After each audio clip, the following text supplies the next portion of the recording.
We will start with new chapter today because last lecture we have ended chapter number 2. That was majority of chapter number 2 was material cost. उसके बीच में हम लोग ने एक chapter किया था which is called as batch costing. But we have done one small part of batch costing, that is part 1. There is one more part that we will do it later. Now one thing I want to mention is, if you watch or if you go through our index, तो हमारा index may not match with the institute study material. Very shortly you may register for CA Inter and you will get the study materials. तो study materials में of course all the chapters which are there in study material are covered in your textbook, but it may not exactly match with the study material chapter number. For example, chapter number 1 was हम लोग ने किया introduction, cost sheet, unit costing. अभी study material में देखोगे ना तो ये तीन अलग चैप्टर है. इंट्रोडक्शन चैप्टर नंबर 1 में है, कॉस्ट शीट चैप्टर नंबर 6 है एंड यूनिट कॉस्टिंग उसके भी पीछे. सो it may not match with the study material chapter numbers. Point number 2, should we refer study material? You should refer study material, but for what, that I will tell you. You should generally not refer study material for illustrations and practical problems, because all illustrations and practical problems are covered in our textbook that is provided. मतलब ऐसा कोई illustration या practical problem नहीं है जो study material में है और हम लोग ने टेक्स्ट बुक में कवर नहीं किया. But what you have to refer study material for, that I will tell you. Study material को you have to refer, of course when you get study material ये सब चीज काम का है. Like if you see the entire textbook, you know that 30 marks is case study based questions. तो हम लोग ने कहीं पे भी तुम लोग को पूरे टेक्स्ट बुक में केस स्टडीज नहीं दिया हुआ है. Case studies are MCQs basically. तो हर स्टडी मटेरियल के चैप्टर के पीछे वो लोग ने एक एक या दो केस स्टडीज या एमसीक्यूज दिए. So you should refer. Of course there are two types of MCQs. One are theoretical MCQs. Theoretical MCQs they have given in study material. I don't think theoretical study MCQs are that important. It is just for revision of concept, क्योंकि exam में theoretical नहीं आते हैं, application based MCQs आते हैं. Application based two mark they can not give for theory MCQs. So application based MCQs are there in study material. For that you should refer study material. There is one more जो study material नहीं है बोल सकते हैं उसको, but एक case study digest करके या केस स्टडी का अलग से बुक आता है इंस्टीट्यूट का. We will see that. We will go to institute website. We will do demonstration here only. Live demonstration करेंगे. बट ये सब तुम कब कर सकते हो, जब तुम्हारा इंस्टीट्यूट का स्टडी मटेरियल का हार्ड कॉपी आएगा. मतलब if you want you can do it online, जिसका है इट इज ओके. बट अगर बहुत जन का या सबका आ गया तो it is better that we can do. So right now दोस्त वांट, जितना चैप्टर्स हमारे हो चुके हैं उसका तुम स्टडी मटेरियल देख सकते हो. Second thing that you should refer study material for is theory. Theory मतलब there are certain theoretical questions also जो एग्जाम में आते हैं. Theory is like a backup. If you remember, मैंने फर्स्ट लेक्चर में ही बताया कि पेपर पैटर्न के हिसाब से थियरी भी एग्जाम में वो लोग पूछते हैं. But theory mostly people don't attempt, because obviously जो मार्क्स दिया जाता है that is not going to be full marks, because theory is very subjective. सब अपने अपने हिसाब से लिखेंगे एंड तुम अपने खुद के हिसाब से लिखते हो तो आपको पता है कि तुम लोग क्या लिखते हो. तो it is like a backup plan. और उसके लिए फिर बहुत सारा थियरी पढ़ना भी पड़ता है, क्योंकि as per study material there are 15 chapters, जिसको हम लोग ने 12 चैप्टर्स में कंसोलिडेट किया है. बट हर चैप्टर में थियरी, और चैप्टर किसी भी चैप्टर से थियरी आ सकता है. सो इट्स नॉट दैट कि खाली सिलेक्टेड चैप्टर्स है जिसमें से थियरी आता है, किधर से भी कोई भी चैप्टर में से थियरी आता है. So actually vastness of the theory बहुत ज्यादा है. It will be very time consuming. And I am talking about that theory जो हम लेक्चर के अंदर कवर नहीं करते. लेक्चर के अंदर कौन सा थियरी कवर किया जाता है? Only which is required for solving the questions, जो हम लोग प्रैक्टिकल क्वेश्चंस कर रहे हैं वो थियरी हम डिस्कस कर रहे हैं. Like for example, I discussed one point that is called as difference between bin card and stores ledger. Again, bin card and stores ledger का theory you will not find in textbook क्योंकि वो proper theory question है, proper distinguished form में study material में दिया है. Then we discussed material procurement procedure, तो पूरा procedure study material में दिया है. All that we will discuss at appropriate time. Right now you don't have to sit and actually sit and read the theory. हाँ, but one mistake you should avoid. Public क्या करता है, and में बैठ के पूरा थियरी पढ़ता है. But not to forget, costing is not the only subject जिसके अंदर थियरी क्वेश्चंस आते हैं. आगे हर सब्जेक्ट में they will ask theory questions, even in FM they ask theory questions. So theory questions एक साथ बैठ के पीछे पढ़ोगे तो it is as good as पूरा एक नया सब्जेक्ट ही तुम्हारे पास आ गया है, अब पूरा वो पढ़ना पड़ रहा है, बहुत लॉट ऑफ थियरी आ जाता है. तो टाइमली करेंगे तो दैट इज बेटर. तो स्टडी मटेरियल क्वेश्चंस के लिए moral of the story, you may not refer study material. Anyways, now the next chapter that we are starting, the name of the chapter is process and operation costing. Number 1, it is very important chapter. Why it is very important chapter? Because you expect one question from this chapter in exam. आप समझ के चलो ये chapter में से तुमको exam में question आएगा ही. Second thing, it is a simple chapter because इसके अंदर है ना अकाउंट बनाने का है. Generally you are very comfortable with preparing account. Account मतलब वही तुम्हारा डेबिट क्रेडिट वाला. You have to prepare account in this particular chapter. Third point, ये चैप्टर में जो तुम पढ़ेंगे will be used in other chapters also. For example, there is one chapter called as cost accounting system. वहां पे हम लोग इसका कॉन्सेप्ट यूज करेंगे. इनफैक्ट बहुत सारे चैप्टर्स में हम लोग इसका चैप्टर का रेफरेंस देंगे कि ये हमने प्रोसेस कॉस्टिंग में किया, ये हमने प्रोसेस कॉस्टिंग में किया. In fact in process costing I will give reference of cost sheet also. तो जो जो चैप्टर्स हम लोग करते जा रहे हैं, as and when this subject is moving forward, what happens is हम लोग पास्ट के चैप्टर्स का रेफरेंस देते जाएंगे कि भाई ये हम लोग ने पास्ट में किया. फॉर एग्जांपल, अगर तुम कंपनी फाइनल अकाउंट्स कर रहे हो तो उसमें अकाउंटिंग स्टैंडर्ड का रेफरेंस दिया जाता है कि भाई ये इस अकाउंटिंग स्टैंडर्ड में तुमने ये पढ़ा रहेगा, उसको तुम लोग यहाँ पे यूज कर रहे हो. वैसे ही यहाँ पे every chapter that goes on building from here we will give reference of the past chapters कि भाई प्रोसेस कॉस्टिंग में I will give reference of cost sheet. फिर इसके बाद नेक्स्ट चैप्टर करेंगे joint product by product is next chapter that we will start, क्योंकि this is और joint product by product is extension of this chapter that is process costing. Process costing हो गया, उसी के बाद हम लोग जॉइंट प्रोडक्ट बाय प्रोडक्ट करवा सकते हैं क्योंकि वो चैप्टर ये चैप्टर का एक्सटेंशन है, तो वो तो एनीवेज कनेक्टेड है. उसके बाद we will go to overheads. Overheads में भी हम लोग इसके पीछे जितने चैप्टर हो चुके हैं सबका हम लोग कनेक्शन दे दे but it is like a ladder, everywhere you are climbing, तो तुम लोग पीछे के सपोर्ट से आगे बढ़ रहे हो. Okay, now first thing in this chapter, what is the new word that we are coming across? Process. या ऑपरेशन को भूल जाओ राइट नाउ, प्रोसेस वर्ड पे फोकस करो. What is the word that is coming, that is new term that we are learning is process. Now what is meaning of a process? Very simple. Suppose for example, मैंने ये example पहले भी लिया हुआ है. I am using the same example. So if suppose I am manufacturing shirts, अगर मैं shirt बना रहा हूँ तो shirt is what for me? Raw material के finished goods. Finished goods. So we are manufacturing shirts and shirts are finished goods for us. So for manufacturing finished goods, that is shirts, we will require raw material. So what is raw material for manufacturing shirts? बोलो, cloth. So raw material, that is cloth, उसको मुझे convert करना है into shirt. First of all, we are talking about which type of industries. Of course we are talking about manufacturing industries, मतलब we are talking about shirt manufacturing industry. मतलब यहाँ पे हम कोई छोटे टेलर का बात नहीं कर रहे हैं. टेलर लॉट में शर्ट्स नहीं बनाता है. टेलर शर्ट्स कैसे बनाता है?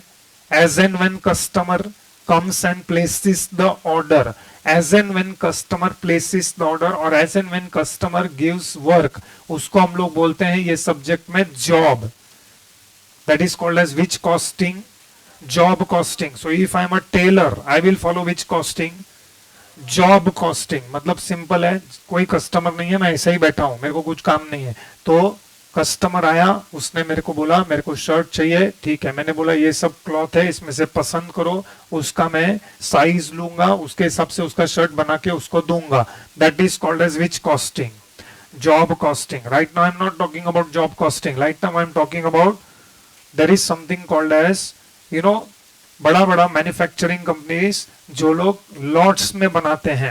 लाइक फॉर एग्जांपल अभी मैंने जो ये शर्ट भेजा है, ये कोई एंटीक पीस नहीं है कि वो लोग ने एक ही शर्ट ऐसा बनाया रहेगा. Yes or no? Because in fact if you go to any departmental store तो उसके अंदर स्टैक पे एक ही कलर का, एक ही टाइप का बहुत सारा शर्ट्स रहता है. तो वो लोग ने वो शर्ट्स किस में बनाया है? लॉट्स में बनाया है. So they are manufacturing same product.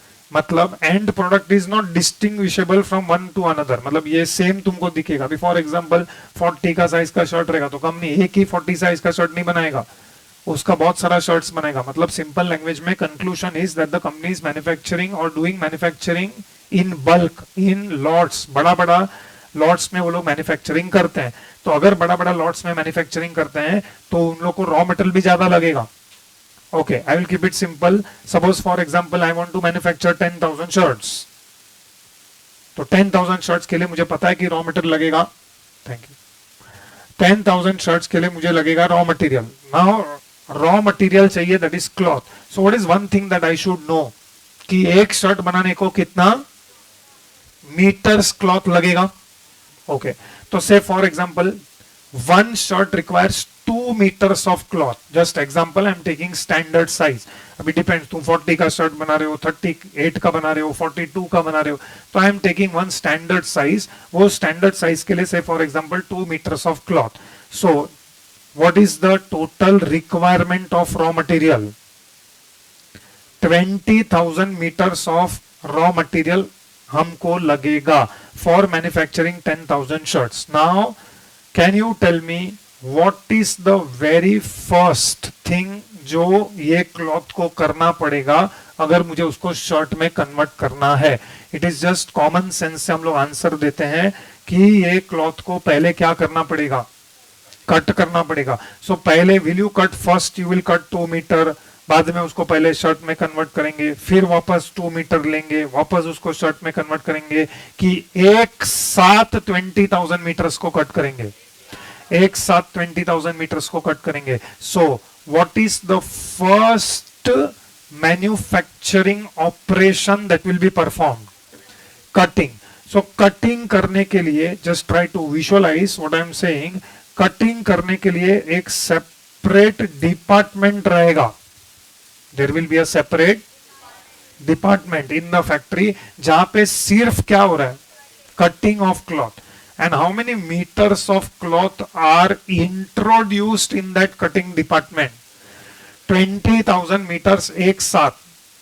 हम लोग ने एक चैप्टर किया है called as batch costing. You assume that 10,000 shirts is one batch of production. That is why I've always given reference. तुम कोई भी finished goods खरीदोगे उसके पैकिंग पे, उसके पैकेट पे बैच नंबर या लॉट नंबर लिखा रहता है. इनफैक्ट यू परचेज शर्ट के टैग पे भी बैच नंबर लिखा रहेगा. सो 10,000 शर्ट का एक बैच ऐसे अज्यूम करो, तो 10,000 शर्ट का बैच बनाने के लिए मुझे 20,000 मीटर्स ऑफ क्लॉथ लगेगा. वो 20,000 मीटर्स ऑफ क्लॉथ एक साथ हम लोग इंट्रोड्यूस करेंगे. In which process? Cutting. Cutting is one of the manufacturing operation that I have to perform. See, geographically it can be a section on a particular floor. It can be a room on that particular floor. It can be entire floor जहां पे सिर्फ cutting ही हो रहा है. It can be entire building जहां पे सिर्फ cutting ही हो रहा है. तो geographically we are not understanding के कटिंग क्या है. So कटिंग में क्या होने वाला है? You will introduce all together 20,000 meters. अब कटिंग डिपार्टमेंट में there is labor that is specialized only in doing what? Cutting of cloth. मतलब ये विजुअलाइज करो, एक रूम है या एक डिपार्टमेंट है या एक सेक्शन है या एक पूरा फ्लोर है जिसपे labour is only specialised in doing what? Cutting of this 20,000 metres. अच्छा, अभी वो पर्टिकुलर जो डिपार्टमेंट है उसका इलेक्ट्रिसिटी भी रहेगा, वो डिपार्टमेंट में सुपरवाइजर भी रहेगा, वो डिपार्टमेंट का रेंट भी रहेगा। So I am in other word saying it will have its own overheads. Yes और no? Okay, by the way right now जो ओवरहेड्स का हम लोग बात कर रहे हैं, we have classified overheads into 3 categories. Which are the 3 types of overheads? Factory overheads, second one is administration overheads, and third one is selling overheads. Right now I am talking about which overheads? Of course factory overheads, क्योंकि ये जो cutting department है वो किसके अंदर रहेगा? Factory के अंदर रहेगा। तो फैक्ट्री में there is a separate department जहां पे सिर्फ कटिंग होगा। नाउ सपोज कटिंग हो गया, सो अगर कटिंग हो गया, is that my finish goods? No. तो कटिंग होने के बाद what is the next logical thing that we will have to do? Stitching. Okay, now again this stitching, जो कटिंग कर रहा है क्या उसे के बाजू में बैठ के वो स्टिचिंग करता रहेगा?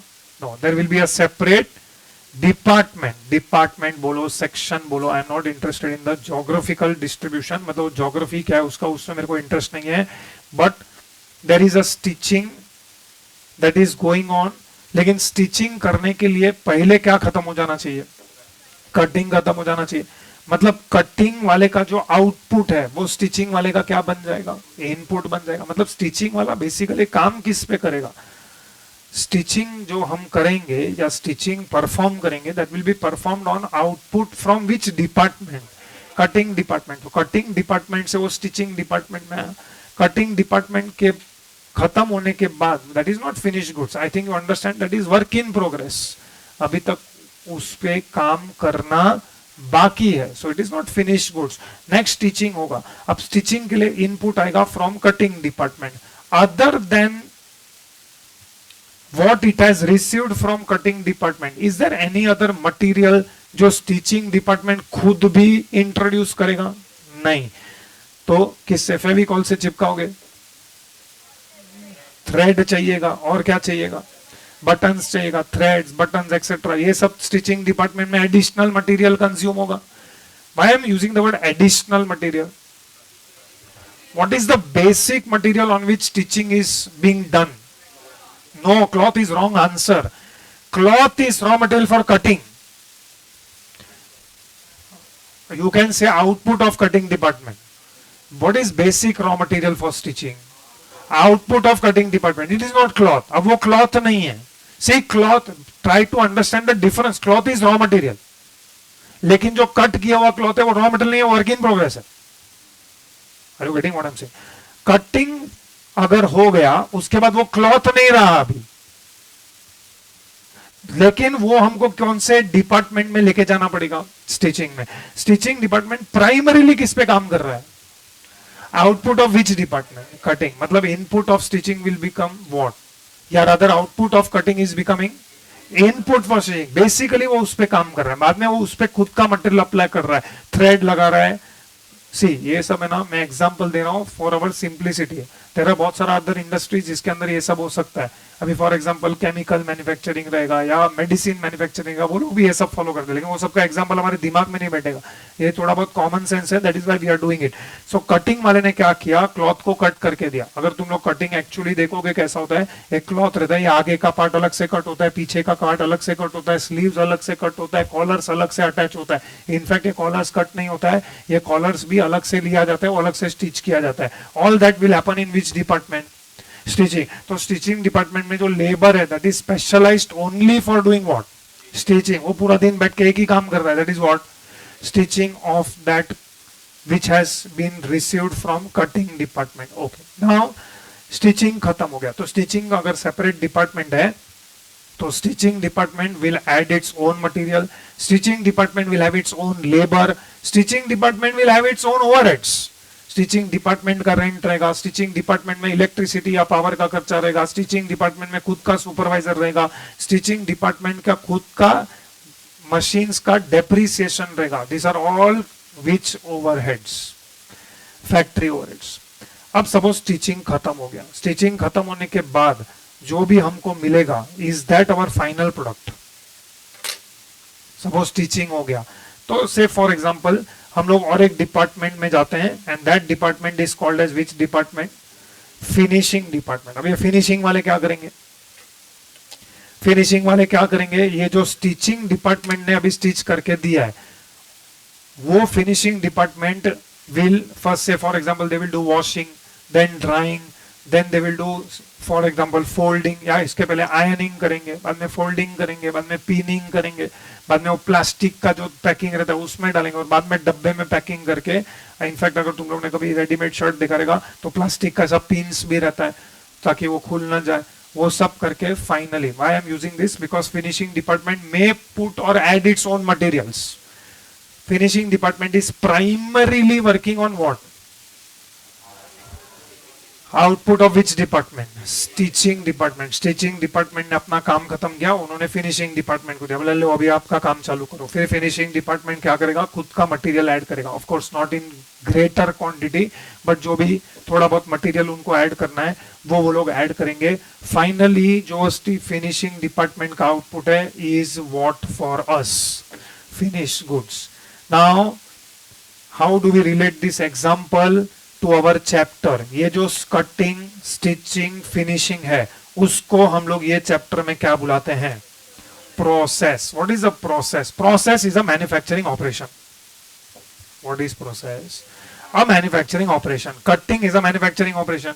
What is process costing? Process costing वो कंपनीज फॉलो करते हैं जिसका raw material has to pass through 2 or more processes before it becomes finished goods. Which type of companies follow process costing? Whose raw material has to pass through 2 or more processes before it becomes finished goods. Each operation is called as a process. मतलब first आप क्या perform कर रहे हो? Cutting. So it is called as cutting process. इस chapter में हम उसको कटिंग प्रोसेस बुलाएंगे. After cutting process is over, it is not finish goods. It will go to which process? Stitching process. So stitching is the next operation that we have to perform. Still it is not finish goods. After stitching it will go to what? Finishing. So finishing is the next operation that has to be performed, and finally it will become finished goods. So 3 points that I want to conclude. ये chapter में हम ये तीनों point को use करेंगे. First, meaning of process costing. So what is meaning of process costing? See ये सब just common sense है, हम लोगों को कुछ बैड नहीं करना है. Nobody will ask you what is meaning of process costing. ऐसा 4 मार्क का क्वेश्चन नहीं आएगा. Basically what is process costing and it is followed by which industries? Process costing is followed by that industries whose raw material has to pass through 2 or more processes before it becomes finished goods. So point number 1, entire factory is divided into processes. Entire factory को किसमें divide किया रहेगा? Process. मतलब तो actually कोई factory कभी visit करोगे ना तो दरवाजे के बाहर लिखा रहेगा दिस इज कटिंग प्रोसेस, उसके दरवाजे के बाद रहेगा कटिंग प्रोसेस, फिनिशिंग प्रोसेस. मतलब वो लोग नाम लिखते हैं वहां पे, कटिंग प्रोसेस, फिनिशिंग प्रोसेस, सब नाम लिखते हैं. So entire factory is divided into 2 or more processes. That is first characteristic of this. मतलब तुम कोई भी क्वेश्चन देखोगे ना उसमें तुमको हर एक प्रोसेस के बारे में डिटेल दिया रहेगा. Process 1, process 2, process 3. So like for example if you observe question number 1, question number 1 में 3 प्रोसेस है. तो प्रोसेस 1, प्रोसेस 2, प्रोसेस 3. तो हर एक प्रोसेस का वो लोग ने तुमको अलग से डिटेल दिया हुआ है. प्रोसेस 1 में कितना मटेरियल्स है, प्रोसेस 1 का कितना लेबर है, प्रोसेस 1 का कितना मैन्युफैक्चरिंग ओवरहेड्स है. So that is what detail that is given for each process separately. मतलब वो लोग ने पूरे, see academically you will have only 2 or 3 processes. Very rarely, I don't have any question जो हम लोग ने डाला भी है जिसमें 4 प्रोसेस रहेगा. एट द मोस्ट 3 मैक्सिमम वो लोग पूछते हैं, बट मिनिमम 2 पूछेंगे वो लोग, मैक्सिमम 3 पूछते हैं. सो या मिनिमम, इनफैक्ट हमारे पास ऐसे भी क्वेश्चन है जिसमें एक ही प्रोसेस बनाने के लिए बोलेंगे, प्रोसेस 1 बस. So right now we are not going into that discussion. Right now simple language में entire factory is divided into processes. This is first feature of this particular chapter. Second feature is ये जो production हो रहा है, this production is continuous and simultaneous. What is meaning of continuous and simultaneous? Simple language में बोलता हूं, suppose 20,000 metres of cloth, 20,000 metres of cloth कौन से प्रोसेस में इनपुट होगा, कटिंग में, तो तब तक स्टिचिंग और फिनिशिंग वाले ऐसे ही बैठे रहेंगे। मतलब स्टिचिंग वाले का पहले तो 20,000 मीटर्स कट कर, तब तक हम लोग रुकते हैं। अभी वो 20,000 मीटर्स कट करने के लिए वो लोग को 4 दिन लगेगा, मतलब 4 दिन तक स्टिचिंग वाले कुछ नहीं करेंगे क्या? नहीं, it is not like this. The process is going on continuously. Continuously मतलब क्या? फॉर एग्जाम्पल, अगर तुमने आज 5,000 मीटर कट किया है, वो जाएगा स्टिचिंग में, स्टिचिंग वाले अपना काम चालू करते हैं। उसमें से वो लोग ने सपोज फॉर एग्जाम्पल इतने शॉर्ट्स बना लिए, वो आगे बेच देंगे, फिनिशिंग वाले अपना काम करेंगे। मतलब it is continuous. And what is sequential? Sequential मतलब पहले कटिंग वाले ऐसे नहीं बोल सकते तुम पहले स्टिचिंग कर लो बाद में हम कटिंग करके देते हैं। What is meaning of sequential? It is sequence of operation. मतलब पहले क्या परफॉर्म होगा? कटिंग ही होगा, बाद में क्या होगा? स्टिचिंग ही होगा, एंड लास्ट में क्या होगा? Finishing. It is sequential, so it is continuous and it is sequential. That is second feature. Third feature and very important, क्योंकि वो हमको क्वेश्चन सॉल्विंग के लिए भी लगेगा। Output of one process will become input of the next process. What I said, output of will become of the next process, and output of last process is finished goods. Output of last process is finished goods. ये third and the most important feature. Anyways, this is just for understanding the chapter. ये chapter का introduction है. There are other industries जहाँ पे process costing follow करता है. One more feature है, product बनने के बाद, मतलब ये जो 10,000 shirts बनाओगे, वो 10,000 shirts अलग रहेंगे कि identical रहेंगे? आइडेंटिकल, सेम रहेंगे। मतलब भी 40 का साइज है तो तुम्हारे सामने ऐसा 4 40 का साइज रखा तो सेम रहेंगे 40 का size, that is identical. Second, अभी आई डोंट नो वेदर ये तुमको समझेगा कि नहीं, ये 10,000 वो लोग ने एक एग्जांपल में, तुमको दूसरा एग्जांपल देता हूं। Suppose for example you are manufacturing sugar, तो शुगर मैन्युफैक्चर करने के लिए what is the raw material? Sugar cane. तो शुगर केन बनाने का है, सॉरी, शुगर बनाने के लिए raw material is sugar cane. तो लास्ट में से फॉर एग्जांपल तुमने 10,000 केजीज ऑफ शुगर बनाया। अभी इसमें से कौन सा, इसमें से जो शुगर है उसके लिए तुमने कौन सा शुगर केन यूज किया वो तुम आइडेंटिफाई नहीं कर सकते। आई don't know whether you followed this. हाँ, तो वो आइडेंटिफिकेशन पॉसिबल नहीं है कि भाई ये 2 किलो शुगर है ना, वो मैंने ये शुगर केन से बनाए रहेंगे। That is cannot be identified. ठीक है, these are sundry features. Main feature जो मैंने बोला ना, that is third feature. What is that third feature जो हमको लगेगा even while we solve the questions? Today only we will complete question number 1. You will get the idea what we are going to do in this chapter. What is that third feature? Output of one process will become input of the next process, and output of last process will become finished goods. Okay. Now, main question, ये chapter में करना क्या है? ये chapter में they will ask you to prepare process account. What they will ask you to prepare? Process account. How many processes are there in our example? 3. तो चलो मैं एग्जाम्पल देता हूं। This is process 1, this is process 2, this is process 3. कभी ये लोग ऐसे ही लिखते हैं प्रोसेस 1 2 3, और they will write process A B C, और they will write process X Y Z. वो लोग कभी भी प्रोसेस का नाम नहीं लिखते हैं। Cutting, very rarely they will give you any question जहाँ पे वो लोग ने एक्चुअली प्रोसेस का नाम रखा है, but otherwise they will use this only, that is A B 3 और 1 2 3 और X Y Z. Anyways, that is not important. They will ask you mainly in this particular chapter, what they will ask you to do. Prepare process account. See, I will ask you one common sense question. In this example, what is our finished goods? Sure. For that raw material कितना है? 20,000 meters of cloth. ठीक है? Ultimately, you are interested in finding out cost of what? Are you interested in finding out cost of 10,000 shirts or are you interested in finding out cost per shirt? Per shirt. बरोबर है. Next question मेरा ध्यान से सुनो. Cost कहां पे इनकर हो रहा है?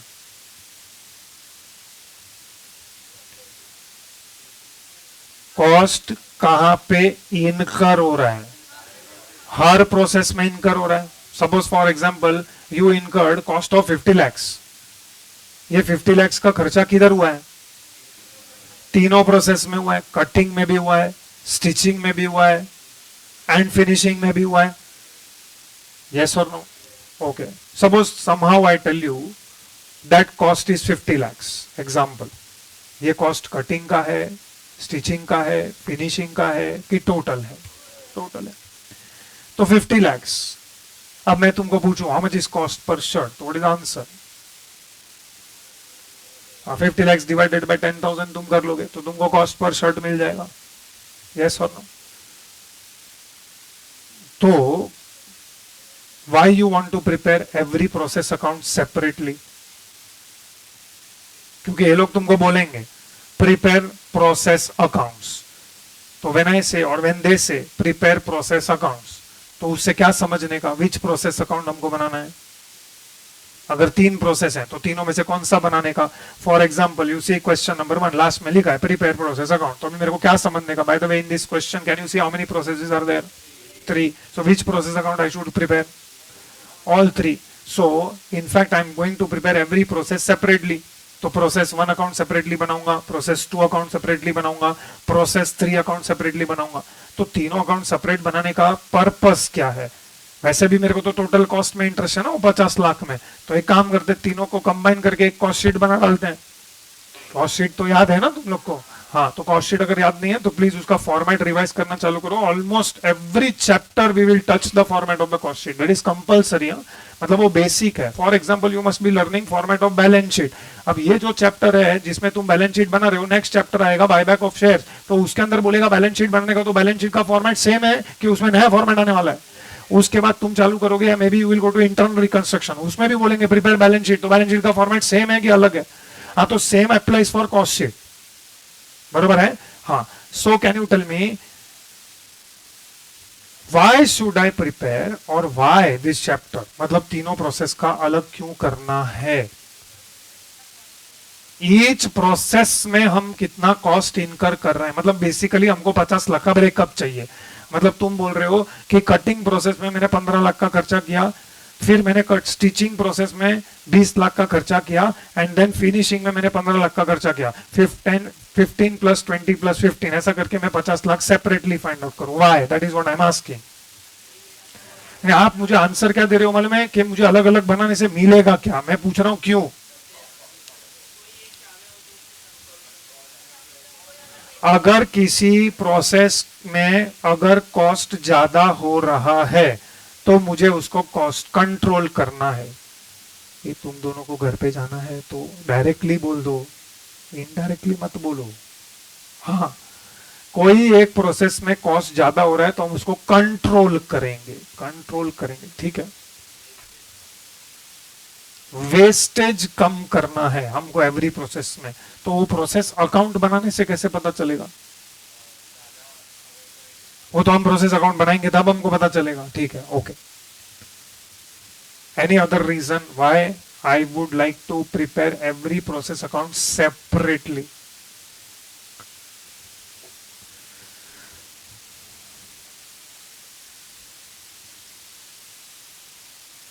There are total 3 reasons.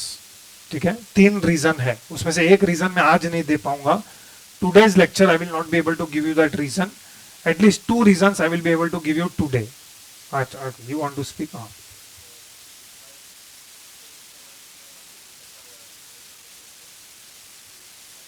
तो that is my third reason. वो third reason हम बाद में देखेंगे. But right now नहीं, वो इनफैक्ट थर्ड रीजन हमारा मैच नहीं हो रहा है.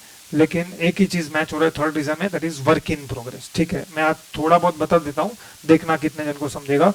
First reason is I want to find out cost per unit at the end of each process. What is reason number 1? I want to find out cost per unit at the end of each process. Why? मुझे हर process के and में cost per unit चाहिए. Of course मेरा cost per unit तीनों process खत्म होने के बाद मैंने 500 रुपीज कैलकुलेट किया, 50 लाख डिवाइडेड बाय 10,000 तुम करोगे, वो तो तीन प्रोसेस खत्म होने के बाद है ना. मुझे तो हर एक के एंड पे कॉस्ट पर यूनिट चाहिए. क्यों? नहीं, देन तो you are putting question mark on existence of the process. ठीक है, चलो that can be one of the reason, I can agree with you, but I think कि this decision they must have already taken before starting the process.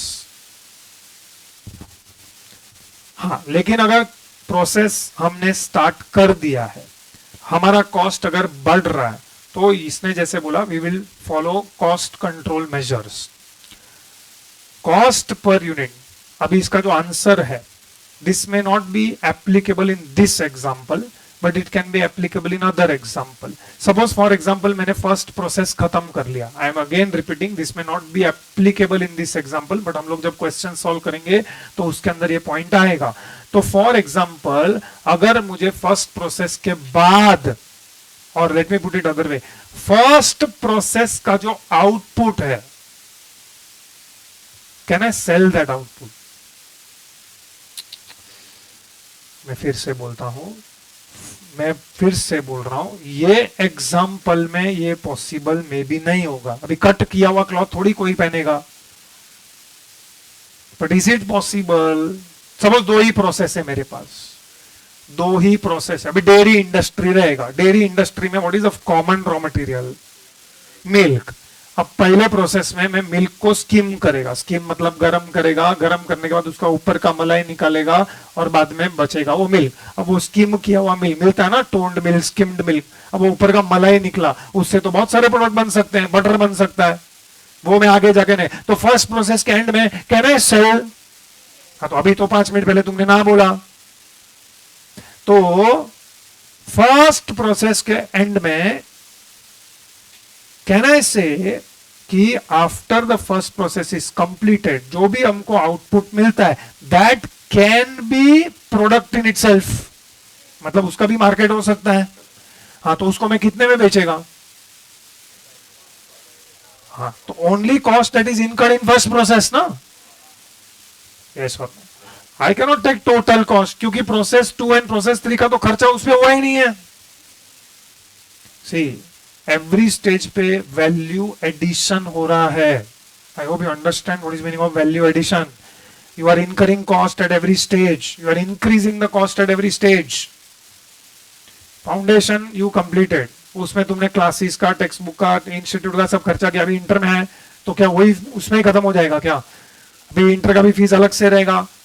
तो every stage पे valuation हो रहा है ना, नॉलेज में भी हो रहा है, मैच्योरिटी में भी हो रहा है, खर्चे में भी हो रहा है, हर स्टेज पे वैल्यू एडिशन होगा. तो हर स्टेज पे वैल्यू एडिशन हो रहा है. सो फर्स्ट स्टेज पे don't think that every time it is incomplete. ये फर्स्ट स्टेज का आउटपुट भी हम बेच सकते हैं, ऐसा है questions. Like for example you can see question number 2 में ही पढ़ेंगे, सेलिंग प्राइस लिखा है, प्रोसेस ए के अंदर लिखा है सेलिंग प्राइस 37. मतलब कौन सा आउटपुट हम बेच रहे हैं? प्रोसेस ए का आउटपुट बेच रहे हैं. लिखा हुआ है 80% of the output of process A was passed to the next process. तो बाकी का 20% किधर गया? वो लिखा है आगे, एंड बैलेंस वाज सोल्ड.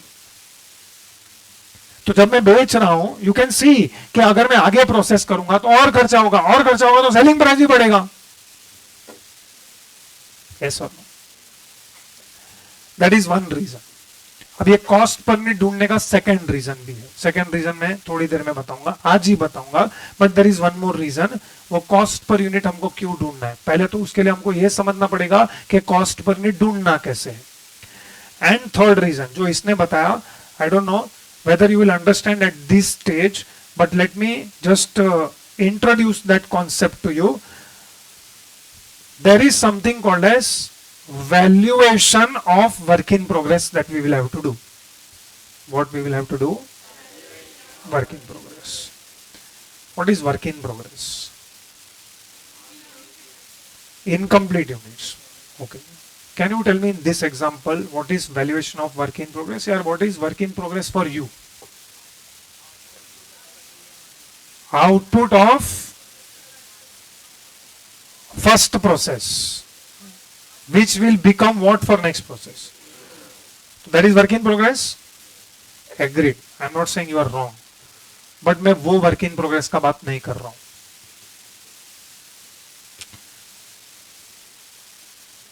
मैं कौन से work in progress का बात कर रहा हूं?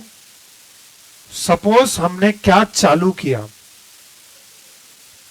हमने क्या चालू किया? और अभी तक हमने स्टार्ट कर दिया है, लेकिन कटिंग ही कंप्लीट नहीं हुआ है. नहीं समझ रहा? हम लोग ने क्या स्टार्ट कर दिया है, बट अभी तक कटिंग ही कंप्लीट नहीं हुआ है. That is also work in progress. That is work in progress of process 1, or rather it is work in progress in respect of process 1. तुमने बोला ना that is work in progress in respect of overall work to be done. Did you follow what I said? Suppose for example 40% of work, मतलब अगर हम percentage में बात करेंगे 40% cutting है, major work is stitching 50% and 10% finishing. ऐसा बन के मेरा फिनिश गुड्स 100% कंप्लीट हो जाएगा. 40% हो गया मतलब कटिंग हो गया. हाँ, लेकिन मैं बोल रहा हूं अभी तक ये 40% काम जो है ना वो ही खत्म नहीं हुआ. That is also work in progress. तो वो वर्क इन प्रोग्रेस का जो वैल्यूएशन है उसका वैल्यूएशन हम लोग ये चैप्टर में पढ़ेंगे. Are you getting what I'm saying? That is my third reason. Valuation of work in progress. Okay, don't worry. If you have not understood, जब हम क्वेश्चन करेंगे तो ऑफ कोर्स ये तुमको समझना ही पड़ेगा. Okay, now there is one more reason जो अभी तक मैंने बताया नहीं है. वो रीजन हम आज ही today's lecture only I will conclude that. चलो, can you tell me in this question or in this chapter rather, what are we basically going to study? In this chapter we are basically going to study preparation of which accounts? Process account. अभी just I am showing you format of process account. तो this is basically format of process account. Normally हम लोग account में कौन सा side, debit side, credit side होता है. Okay, normally हमारे अकाउंट में कौन से कॉलम्स होते हैं? एक होता है particulars and rupees. What is new column for you is quantity. Generally हम लोग अकाउंट में क्वांटिटी कॉलम नहीं बनाते, बट ये चैप्टर में हम क्वांटिटी का भी कॉलम बनाएंगे. Okay, now I will just tell you how will we prepare process accounts in this particular example. Suppose for example I started with which process? Cutting process. Cutting process just now मैंने तुमको एक format बताया. Forget about the quantity column right now. हम लोग फिलहाल सिर्फ amount column का बात करते हैं. Can you tell me cutting process में सबसे पहला खर्चा कौन सा होगा? I will give you one hint if you want. This process account is very similar to your foundation का मैन्युफैक्चरिंग अकाउंट. मतलब आप ऐसा समझ लो हम 3 अलग अलग मैन्युफैक्चरिंग अकाउंट बना रहे हैं. You getting what I said? So as good as तुम कौन सा अकाउंट बना रहे हो? Manufacturing account. मतलब तुमको 3 मैन्युफैक्चरिंग अकाउंट अलग अलग बनाने हैं. ठीक है. Okay, can you tell me cutting process का सबसे पहला खर्चा कौन सा है? Which is the very first cost in cutting process.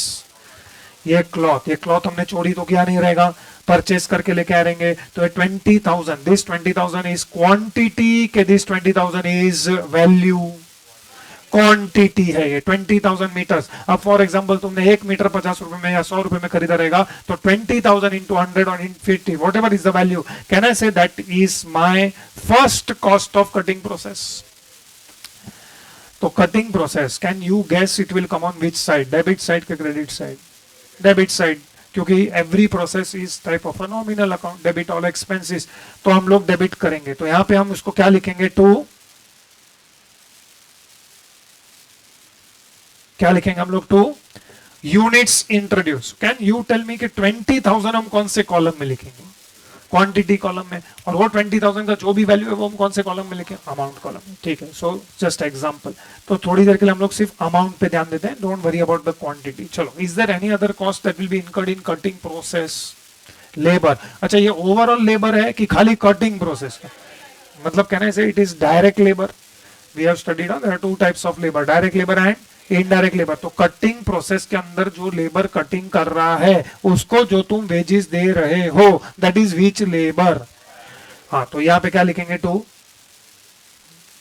Direct labour. Okay, direct labour मतलब पूरे प्रोडक्ट का डायरेक्ट लेबर कि सिर्फ कटिंग प्रोसेस का। Okay, any other next one. Maybe ये क्वेश्चन में नहीं रहेगा but you can say there maybe somewhat direct expenses also. ठीक है, चलो एनी अदर कॉस्ट जो कटिंग प्रोसेस है। No no storage. अबे स्टोर क्या करेगा तू?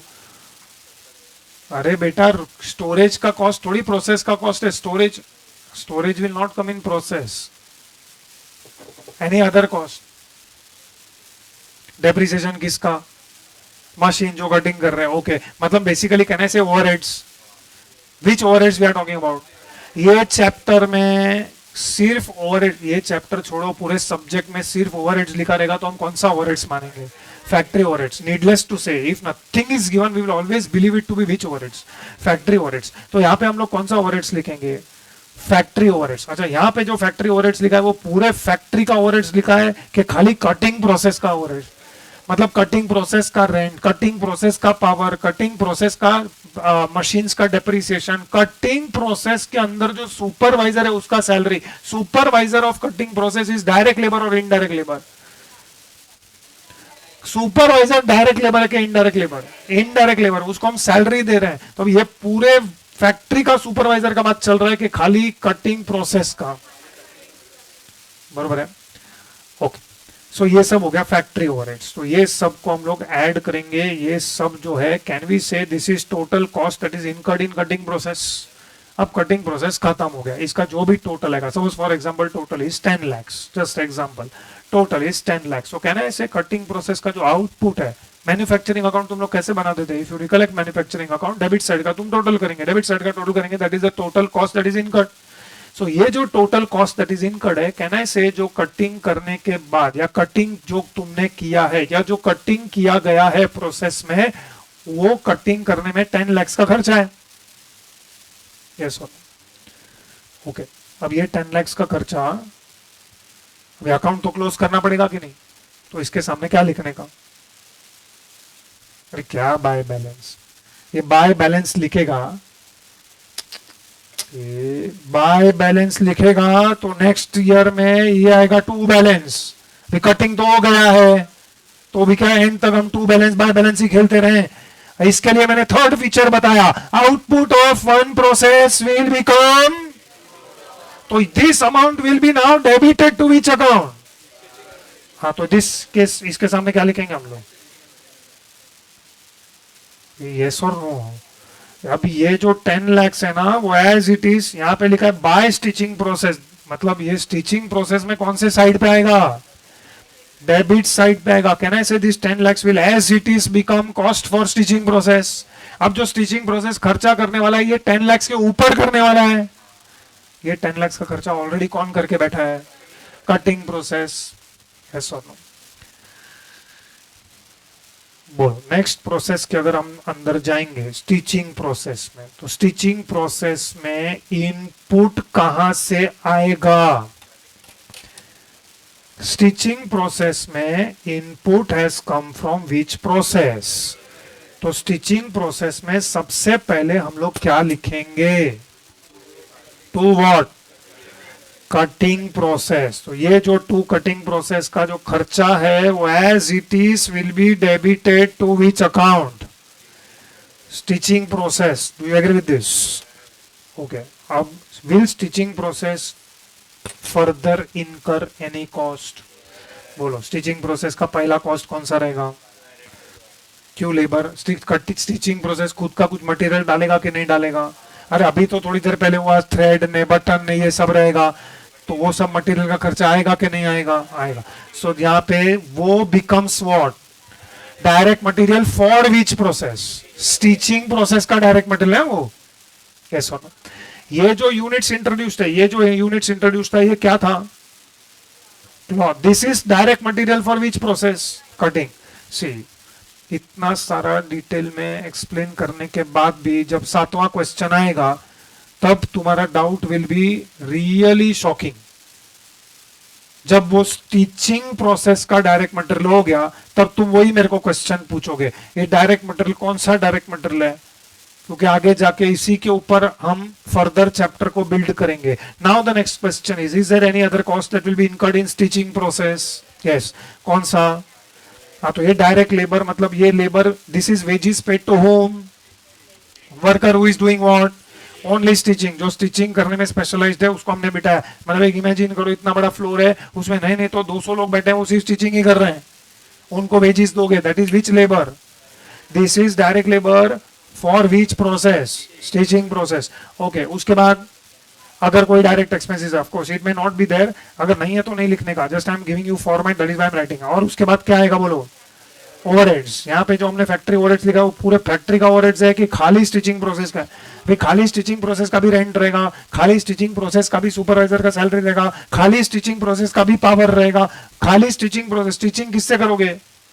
मशीन्स, वो मशीन्स का डेप्रिसिएशन रहेगा, वो सब इसके अंदर रहेगा, फैक्ट्री ओवरहेड्स. ओके, तो सपोज फॉर एग्जांपल ये लोग स्टिचिंग वाले लोग ने खर्चा किया और ये और 15 लाख का खर्चा किया. ऑलरेडी कटिंग प्रोसेस ने कितने का खर्चा किया था? 10 लाख. ये लोग ने और उसके ऊपर 15 लाख का खर्चा किया. नाउ टोटल कॉस्ट कितना हो गया? 25 लाख. तो बोलो ये क्या करने का? By finishing process, because output of one process will become input for the next process. तो ये जो भी है ना, total as it is transfer करेंगे कौन से अकाउंट में? Finishing process. Can you see every stage पे कॉस्ट अक्यूमुलेट होते जा रहा है. हाँ, तो ये ध्यान दो, ये जितना हम दिखा रहे हैं उतना सिंपल क्यों नहीं है? है. काय के लिए सिंपल नहीं है? खाली इसके अंदर there will be few more things that will come. ये बेसिक, इनफैक्ट बहुत सारे लोग सिंपल का एक क्वेश्चन करवाते हैं, उसका जरूरत नहीं है, बिकॉज ये सब इंट्रोडक्शन में तुमको समझ में आ जाता है. इनफैक्ट फर्स्ट क्वेश्चन में ही हम लोग पूरे चैप्टर में क्या करना है वो हम देख लेंगे. चलो, यहां पे लिखा हम लोग ने by finishing process. Tell me finishing process में क्या आएगा? To which process? Stitching process. Of course, अगर अगर if you remember the amount, it is how much? 25 lakhs. बोलो फिनिशिंग प्रोसेस के लिए what is the main raw material? Output of stitching process. इसके अलावा फिनिशिंग वाला खुद का कुछ मटेरियल डालेगा क्या? हाँ, उसको क्या बोलेंगे? Direct materials. फिनिशिंग प्रोसेस वाले भी लेबर रहेंगे जो सिर्फ फिनिशिंग कर रहे हैं, वॉशिंग कर रहे हैं, आयरनिंग कर रहे हैं, उसको फोल्डिंग कर रहे हैं, वो सब लेबर को हम वेजेस देंगे. उसके बाद to, if there is any direct expenses. Last में फैक्ट्री ओवरहेड्स. यहां पे भी जो हमने फैक्ट्री ओवरहेड्स लिखा है वो सिर्फ कौन से प्रोसेस का है? Output of last process will become. तो यहां पे क्या लिखेंगे? By this will return as what? Finished stock. What this will be return? Finished stock. ध्यान से सुनो, अगर ये पूरे का पूरा तुमने बेच दिया तो this will be your cost of goods sold. अगर तुमने पूरे का पूरा बेच दिया तो this entire will become what? Cost of goods sold. In fact हम लोग ये चैप्टर में और एक अकाउंट भी बनाएंगे, that is called as finished stock account. Very similar to any account. Can you tell me? Process account is similar to which account? Manufacturing. तुमको दिख रहा है? I think so. अगर तुमको याद रहेगा तो very simple, in simple language हम लोग तीन तीन मैन्युफैक्चरिंग अकाउंट बना रहे हैं. Question is finish stock account is very similar और will be similar to which account? Trading account. So finish stock account हम लोग एक या दो क्वेश्चन में फिनिश स्टॉक बनाएंगे. So this is basic idea of this particular chapter. तो moral of the story, ये चैप्टर में करना क्या है? They will ask you to prepare which account? Process account. हाँ, इसको कोई पूछना है? Primary packing we will talk about it. हमारे पास एक क्वेश्चन में प्राइमरी पैकिंग है, सब डिटेल में बात होगा. Have patience. क्वेश्चन 1 में ही हम लोग नॉर्मल क्यों, एबनॉर्मल भी होगा, तो वही तो हमको डिस्कस करना है. अगर खाली यही करना है तो हम ये चैप्टर मैं क्यों करवा रहा हूं? मैं तो इंट्रोडक्शन करके बोला चलो स्टार्ट सॉल्विंग. ओके, चलो take question number 1.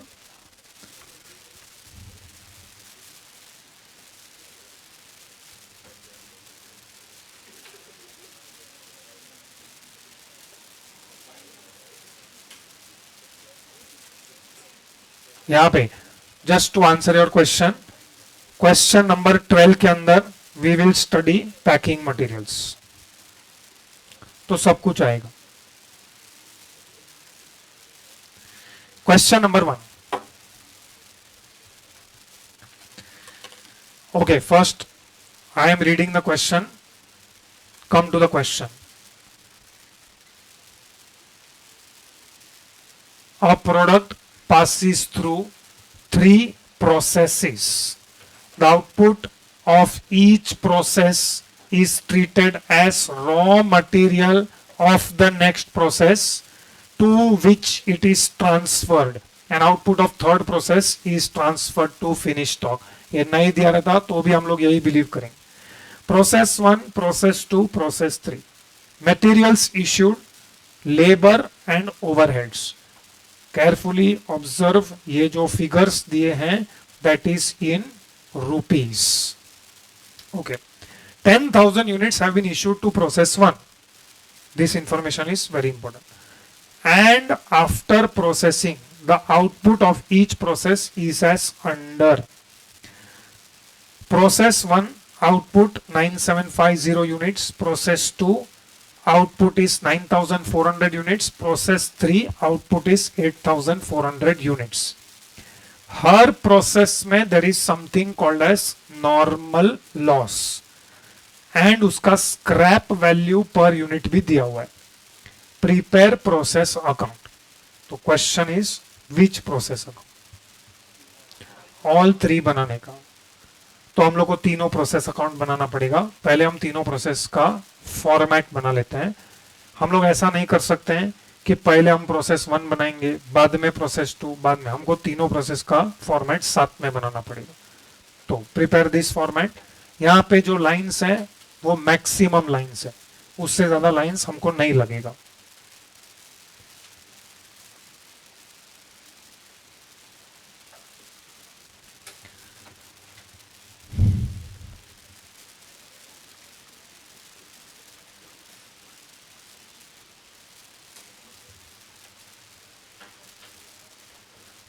First account 8 lines, second account 9 lines, third account 8 lines बनाओ.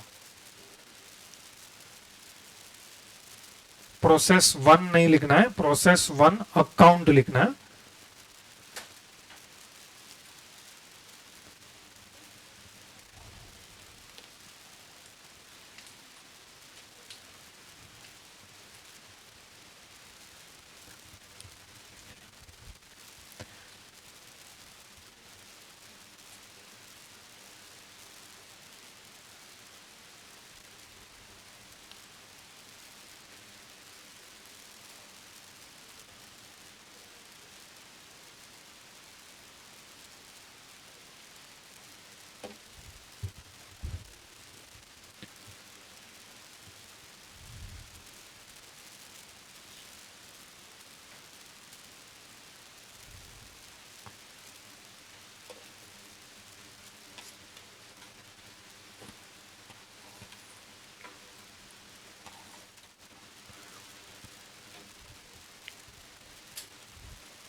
Process 1 and process 2 will fit on first page. Process 3 will go to next page.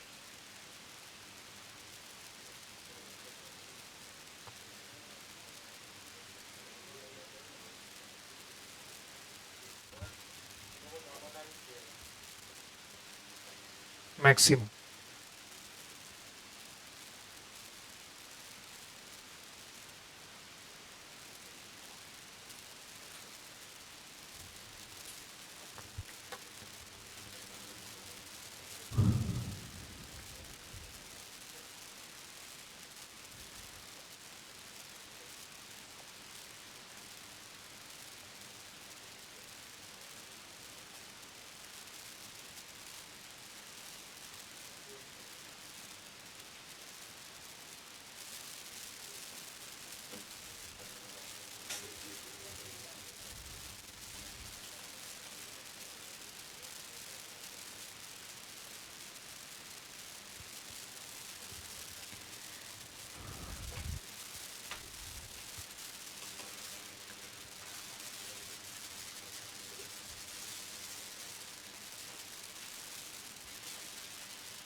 Okay, I believe कि format is ready now. Normally हम लोग एक working note बनाएंगे. I don't want to display the entire working note, तो थोड़ा यहाँ पे नीचे तुमको देखना पड़ेगा. First can you afterwards prepare the format. Right now तुम कुछ मत करो, only help me prepare the format here. Can you check the question and tell me. First of all ये वर्किंग नोट का हेडिंग चेक करो. This working note का heading is something called as statement of what, units. मतलब ये working note के अंदर जो भी हम लिखने वाले हैं that should be in what, units. तो क्वेश्चन में फिलहाल सिर्फ यूनिट्स के इंफॉर्मेशन पे फोकस करो, only focus on units information. First thing can you tell me कि हम लोग ने प्रोसेस 1 में कितना यूनिट्स इनपुट किया है. यूनिट्स, हाँ units 10,000. It is clearly given 10,000 units have been issued to process 1. So 10,000 units को हम लोग क्या बुलाएंगे. This 10,000 units will be called as what? Input. And ये input जो ये लोग ने किया है that is in which process? Process 1. Okay. Next, if you see in this working note, I have written something called as additional input. So is there any additional input in units which is given in this question? Of course, first process में it is very rare कि कुछ additional units रहेगा. अगर ये additional input अगर रहेगा भी, then this additional input will be there in which process? 2 और 3. आगे subsequent process में इसमें additional input होगा. But right now ये question में additional input कहीं पे भी नहीं है. Of course when I say additional input it should be in units. कहीं पे भी हमको additional input in units के बारे में information नहीं दिया हुआ है. So if you can observe, input plus additional input को हम लोग ये चैप्टर में क्या बुलाएंगे? Total input. मतलब प्रोसेस 1 में simple total input 10,000 units. Okay, can you tell me in process 1 हमने टोटल 10,000 यूनिट्स का इनपुट किया है. इज इट नेसेसरी कि जितना इनपुट करेंगे उतना ही आउटपुट मिलेगा? No, because there can be some loss. तो can you check have they given you information about loss? Yes. How much percent? 2% किसका निकालने का? कौन सा 10,000? You are talking about input वाला 10,000 के टोटल इनपुट वाला 10,000? Total input. तो टोटल इनपुट 10,000 का 2% निकालो, कितना होता है? 200. यस और नो? सो ये 200 को हम इसमें से क्या करेंगे? लेस, क्योंकि 200 का यूनिट्स लॉस हो चुका है. Now can you subtract and tell me 10,000 minus 200 कितना आता है? 9,800. इनपुट में से हमने 200 माइनस किया तो हमको मिला 9,800. तो can I say that is output? Input में से लॉस माइनस किया तो can I say that is output? तुम यस और नो बोलने से पहले ना 2 सेकंड सोच के आंसर दो, ठीक है? This is simple advice. Answer देने के बाद मत सोचो कभी क्या बोल दिया हमने. Input minus loss is equal to output. Do you agree with this equation? No? तो चाहिए तो हम मटेरियल चैप्टर में जाते हैं, क्योंकि ये इक्वेशन मैंने वहां पे ही सिखा दिया था. अरे क्वेश्चन में क्या दिया वो जाने दो, कॉमन सेंस क्या बोल रहा है वो बोलो ना. Input minus loss is equal to output. Yes और नो? हाँ, तो ये चैप्टर में तो यस था, लिख भी दिया है हम लोग ने. हाँ, तो यहाँ पे हमने इनपुट किया 10,200 का लॉस हो गया, तो कहने से 9,800 इज आउटपुट. हाँ, बट ये लोग ने क्वेश्चन में आउटपुट कितना दिया है? 9,750. मतलब 9,750 9,800 से कम है कि 9,800 से ज्यादा है? हाँ, तो हमारे पास यहाँ पे 2 आउटपुट है, तो दोनों आउटपुट का अलग नाम है. ये जो 9,800 तुमने कैलकुलेट किया है इसको हमने नाम दिया है, this is called as which output? Expected output. This will be called as which output? Expected output. And जो 9,750 क्वेश्चन में दिया है that is called as which output? Actual output 9,750. So can you tell me expected output is 9,800, actual output is 9,750. तो बाकी का 50 तुम्हारे लिए क्या है? अरे लॉस है कि नहीं है? हाँ, तो कौन सा लॉस है ये? Abnormal loss. Therefore abnormal loss is equal to A minus B. A कौन है? Expected output. B कौन है? तो डिफरेंस कितना है? कौन है 50? एबनॉर्मल लॉस, यस और नो? तो ये दो टाइप का लॉस है. Which are the two types of loss? Normal loss and what is normal loss? Expected, bound to happen. मेरा नेचर ऑफ प्रोसेसिंग ये ऐसा है. अभी फॉर एग्जांपल मैं शुगर बना रहा हूं, raw material sugar cane. Sugar cane को हम लोग क्रश करेंगे तो शुगर केन में से जो बच जाएगा वो सब मेरे लिए लॉस हो गया. That is normal loss, it is expected. For example मैंने तुमको एग्जाम्पल दिया शर्ट बनाने का. शर्ट बनाने के लिए रॉ मटेरियल क्या है? क्लॉथ. क्लॉथ को पहले क्या करेंगे? कटिंग करेंगे. तो फॉर एग्जाम्पल वो लोग क्लॉथ लेंगे, क्लॉथ के ऊपर मार्किंग करेंगे, मार्किंग करने के बाद वो मार्किंग से कट करेंगे, तो जो बच गया cuttings, that is loss. That loss is called as which loss? Normal loss. It is expected, it is bound to happen, yes और नो? तो इसको नॉर्मल लॉस. अब और एक लॉस हुआ है, that is called as which loss? When is, मतलब abnormal loss कब होएगा? When what is more than what, या what is less than what rather? Actual output is, तुम्हारा actual output is 9750 which is less than your expectation. तो machine के सामने खड़े हो expecting to get how many units? 9800. तुम्हारे exam में भी ऐसा होता है ना, 100 मार्क का पेपर लिखा, you are expecting to get 80 but you got 78. तो 20 is which loss? Expected. Normal, मुझे पता था कि 20 तो जाएगा, यस और नो? लेकिन तुमको मिला 78 या 75 या 45. तो वो जो डिफरेंस है वो क्या है? एबनॉर्मल लॉस, यस और नो? ठीक है. सपोज तुमको 85 आया तो अरे एबनॉर्मल गेन बोलते हैं उसको. That is called as what? Abnormal gain. Abnormal gain does not mean actual output is more than input. ये उसको चमत्कार बोलते हैं, वो मशीन है, भगवान नहीं है. abnormal gain does not mean actual output is more than input. ये इनपुट से ज्यादा कभी मिल ही नहीं सकता है. ठीक है. नाउ तुमने ये फाइनली तुम्हारे हाथ में कितना यूनिट्स आया, वो 9750 को क्या किया? Is this finish goods? No. मेरा एक्चुअल आउटपुट का 3 पॉसिबिलिटी है. दिस इज कॉम्प्रिहेंसिव जो हमने लिखा है. ऐसा जरूरी नहीं है कि हर सम में रहेगा, बट हम लोग ये फॉर्मेट के हिसाब से बना रहे हैं. तो 3 पॉसिबिलिटीज बोलो. फर्स्ट पॉसिबिलिटी क्या लिखा है? Transfer to warehouse. Is this 9750? 9750 is which output? 9750 is which output? Actual output. Actual output का तुमने क्या किया वो हम लोग यहाँ पे लिख रहे हैं. Is it transferred to warehouse? No, it is not finished goods to you. Is it sold? No. Is it transferred to next process? Yes. Which is the next process? Process 2. In fact वो लोग ने question में लिख के भी दिया हुआ है कि output of first process will become input of the next process. तो ये जो 9750 है वो नेक्स्ट प्रोसेस 2 में हम कहां लिखेंगे?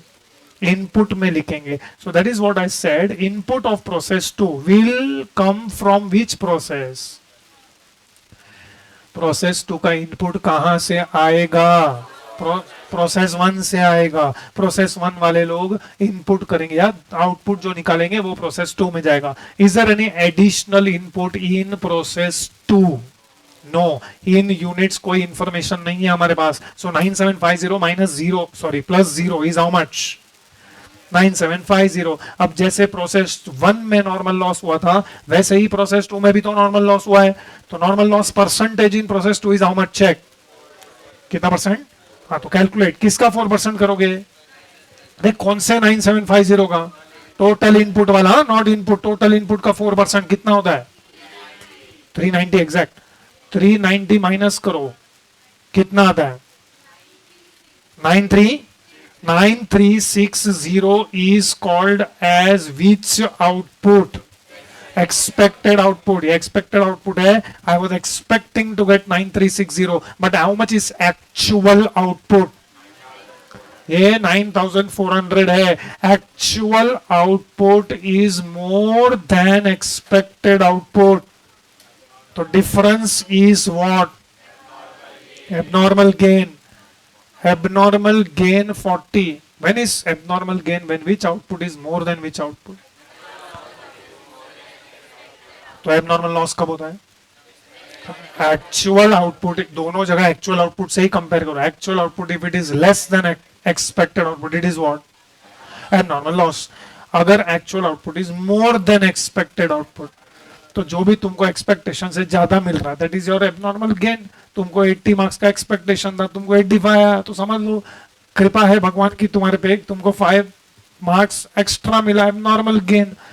Okay, now can you tell me process 2 के आउटपुट का तुमने क्या किया? Did you transfer it to warehouse? Of course. को प्रोसेस 2 के एक्चुअल आउटपुट का क्या किया? बिकॉज हम एक्चुअल आउटपुट के बारे में बात कर रहे हैं.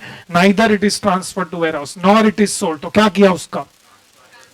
How much is transfer to next process? 9400. दिस 9400 will become what for process 3? बोलो, is there any additional input? No. तो total input is how much? How much is normal loss percentage? Which is how much? Subtract 9400 minus 940. 8460. How much is actual output?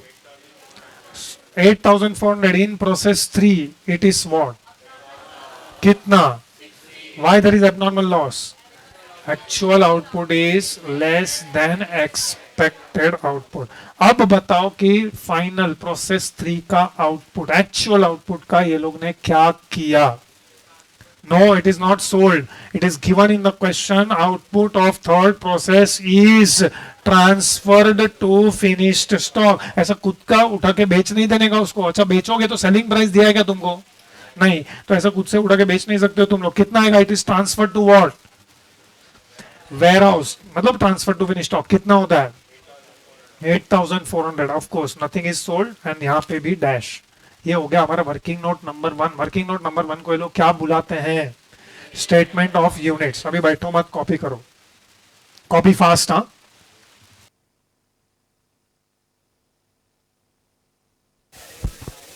what is asked in the question? What is asked in the question? Prepare process account. Okay, let us start. Come to process 1. See, थोड़े time के लिए I understand that process account is a nominal account you can say, but थोड़े time के लिए समझ लो debit side मतलब input, credit side मतलब output. I understand, but for preparation purpose you can believe this. Debit side is input, credit side is output. चलो, I have almost given you the background. Start कैसे करने का? तो anybody वो कौन से side से स्टार्ट करने का? बोलो. डेबिट साइड पे सबसे पहला पोस्टिंग क्या आएगा?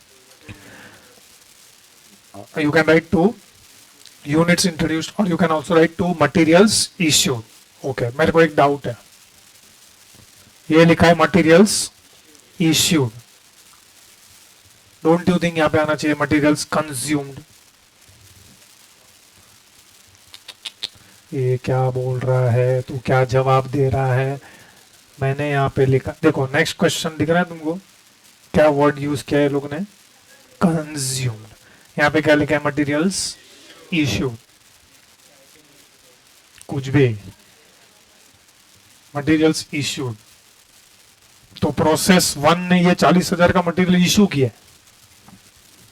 These are materials issued from stores department to production department. अब बोलो, ये मैंने बताया नहीं है? बताया. मटेरियल कहां पे पड़ा रहता है?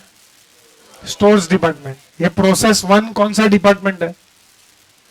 Production department. ये लोग को मटेरियल चाहिए तो ये लोग कहां से रिक्विजिशन करेंगे? स्टोर्स से रिक्विजिशन करेंगे. तो जब ये लोग लिख रहे हैं मटेरियल इश्यूड, मतलब this was material issued from which department to which department. अभी यहाँ पे क्लियरली वो लोग ने मटेरियल कंज्यूम लिखा है.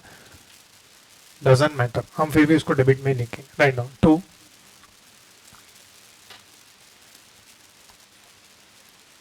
Materials issued.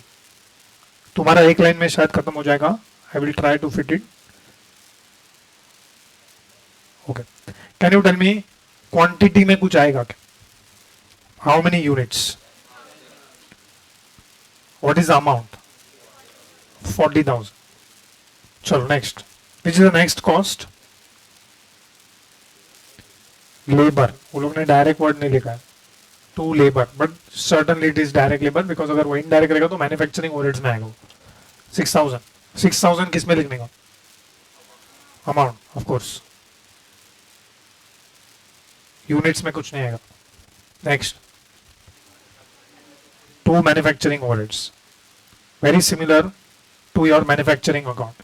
इनफैक्ट वो ज्यादा बड़ा था, वहां पे तुमको एक एक ओवरहेड्स अलग से लिखना पड़ता था, उधर तुम फैक्ट्री एक्सपेंसेस लिखते थे। Here you have manufacturing what overheads. How much is manufacturing overheads? Rupees 10,000। ओके, ये हो गया debit side. Now listen carefully, थोड़ी टाइम पहले मैंने तुमको बोला debit side is what? Input, credit side is what? Output. Yes, no doubt, debit side is debit, मतलब नॉमिनल अकाउंट है, तो हमने डेबिट ऑल एक्सपेंसेस किया। Now right now rupees column को छोड़ दो, forget rupees. Can you tell मी ये 10,000 का टुकड़ा क्या है? सी 10,000 तुमने मशीन में डाला, प्रोसेस 1 में, नहीं तो मशीन ही रहेगा, तुमने 10,000 मशीन में डाला, बरोबर है। Now what is the breakup of this 10,000? ये 10,000 में से क्या क्या हुआ?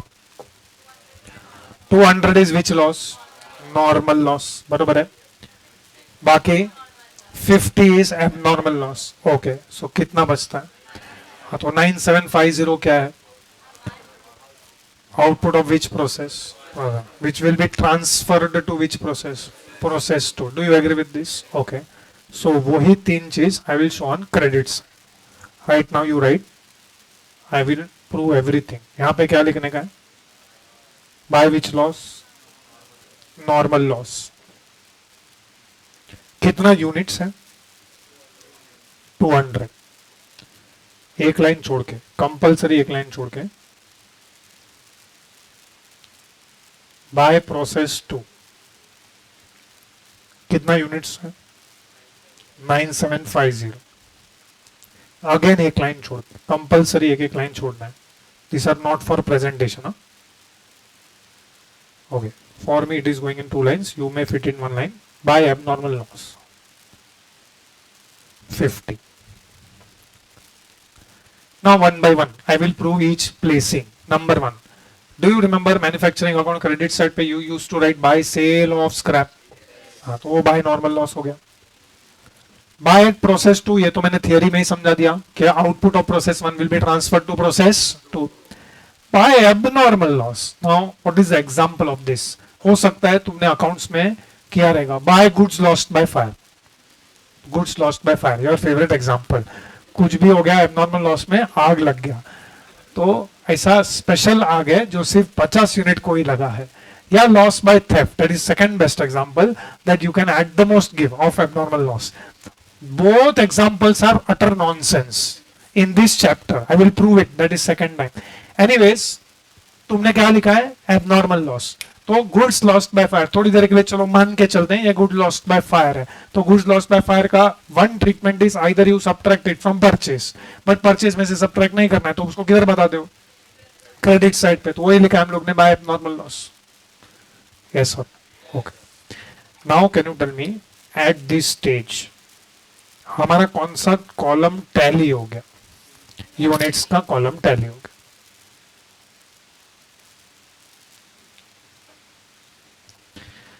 Now listen very carefully. Can you see they have given some scrap value? Okay, how much is scrap value? 0.5 per unit. तो can you tell me a scrap value? Can I say normal loss का scrap value है ये? हाँ, तो लिखो यहाँ pay rupees 0.5 per unit. सी मैंने यहाँ पे लिखा नॉर्मल लॉस है, it is as good as sale of scrap. Multiply करो 200 into 0.5, 100। Now stop writing, pick up your calculators. First question that I want to ask, how much is the total cost in process 1? मैं यहां पे सिर्फ process 1 का बात कर रहा हूं, ऑफ कोर्स, बिकॉज प्रोसेस 2 तो हमने चालू भी नहीं किया है। My question is, how much is total cost of process 1? 56,000 is wrong. 55,900 is correct. कैसे आया 55,900? Of course you will subtract 100. What is this 100? अभी अभी थोड़ी देर पहले मैंने बोला 100 rupees is nothing but like sale of scrap. तुमने स्पेंड कितना किया? 56,000. डेबिट साइड का total 40,000 plus 6,000 plus 10,000 total is 56,000. But 56,000 में से it is as good as तुमको 100 रुपीज रिफंड मिल गया. तो तुम्हारा कॉस्ट 100 रुपीज से कम हो गया. तो मतलब तुम्हारा कॉस्ट कितना है? 55,000. Now I want to calculate cost per unit. मुझे क्या कैलकुलेट करना है? And I think I already mentioned कि why I want to calculate cost per unit. मुझे end of every process cost per unit ढूंढना है. तो ये cost per unit find out करने के लिए this 55,900 will be divided by some units. Question is, this 55,900 will be divided by how many units? I will give 3 options. You reject the options or select the option. Option number 1, should I divide this 55,900 by 10,000? Why no? Should I divide this by 10,000? First of all, what is 10,000? Input is the correct answer. 10,000 क्या है? Input. मैं जो ये cost per unit ढूंढ रहा हूं ना, I am not finding out cost per unit of input. I am finding out cost per unit of output. ये ऑफ आउटपुट है ना, वो साइलेंट है. I am always finding out what cost per unit of output. तो मैं 10,000 से divide नहीं करेगा. Point number 1. Are you following this? अब मुझे चाहिए cost per unit of output. अब मेरे पास 2 आउटपुट है. One is which output and one is which output. I will divide this by which output. Should I divide this by expected output और should I divide this by actual output? इसको expected output कितना है? Can you check somebody? 9,800. And how much is actual output? 9,750. एक ही simple question का answer है. I think everybody is convinced. I am not dividing by 10,000. 10,000 से divide नहीं करना चाहिए. ओके, तो अब मेरे को चाहिए cost per unit of output. Question is cost per unit जो ऑफ आउटपुट जो मैंने लिखा है. So I will divide it by expected output के actual output. Why expected output and not actual output? हमको तो मिला 9,750 है, तो 9,750 ही हम लोग से डिवाइड करेंगे cost per unit find out करने के लिए. Why will I divide it bye 9,800 is the question. Because abnormal loss will always be valued at cost. Abnormal loss will always be valued at. Listen carefully. There is one more way of explaining this. Try to understand मैं क्या बोल रहा हूं. Suppose you are a company. ये तुम्हारा process 1 है. तुमको पूछेंगे कि भाई प्रोसेस 1 में आपने खर्चा कितना किया? How much is the cost that you have incurred in process 1? What is your answer? 55,900. You have incurred 55,900 to get how many units? 9,800. Because you are expecting to get how many units? 9,800. It doesn't matter कि actually तुमको कितना units मिला है. But you had spent this 55,900 expecting to get how many units? 9,800. चलो और एक तरीका है इसको एक्सप्लेन करने का. Can you tell me again the same question? How much is the total cost? If you understand this total cost 55,900 is total factory cost. कभी सुना है फैक्ट्री कॉस्ट? फैक्ट्री कॉस्ट में क्या क्या आता है कॉस्ट शीट का फॉर्मेट में? नहीं याद है तो पेज नंबर 15 पे जाके चेक करो कॉस्ट शीट का फॉर्मेट. बोलो कॉस्ट शीट में पहले क्या आता है? Direct material. Second direct labour. तो वही है ना डेबिट साइड पे direct material, direct labour, direct expenses तो नहीं है. Add which overheads? Factory overheads will give you factory cost. तो ये तुम्हारा टोटल फैक्ट्री कॉस्ट है. और वो फैक्ट्री कॉस्ट में से if you remember we subtract sale of scrap also. हाँ, तो सेल ऑफ स्क्रैप माइनस करने के बाद मुझे कितना है? 55,000। What is 55,900? Total factory cost. Simple भाषा में 55,900 क्या है? बरोबर है। Who will bear this cost?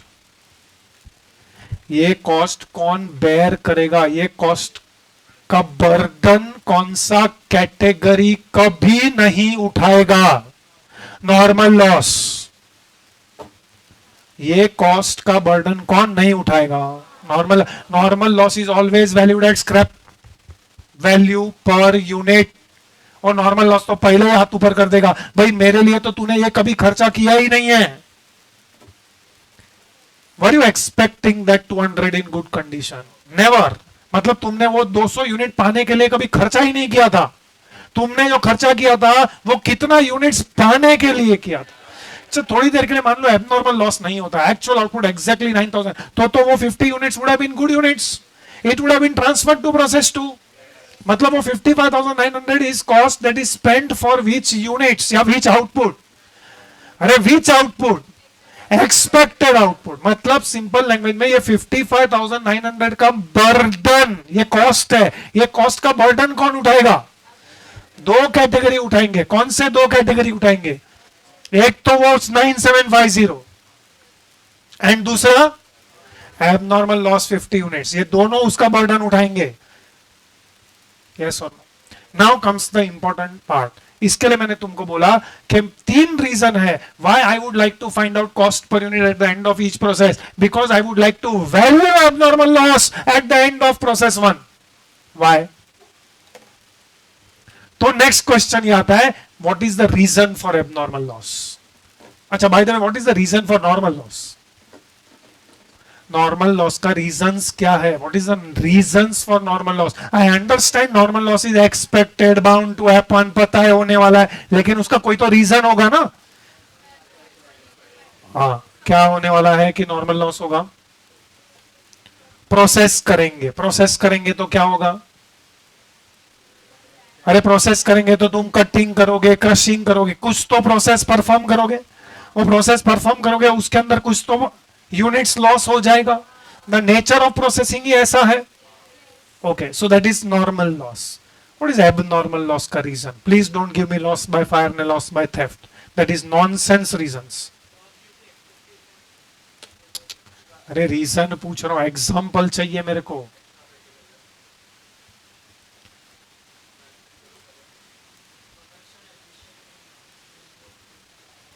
हाँ, अभी कोई सेंस बात कर रहा है, प्रोडक्शन एफिशिएंट नहीं है, मतलब कैन यू एक्सप्लेन फर्दर? क्योंकि ये हेडिंग हो गया, उसके अंदर एग्जांपल्स या आंसर्स आते हैं।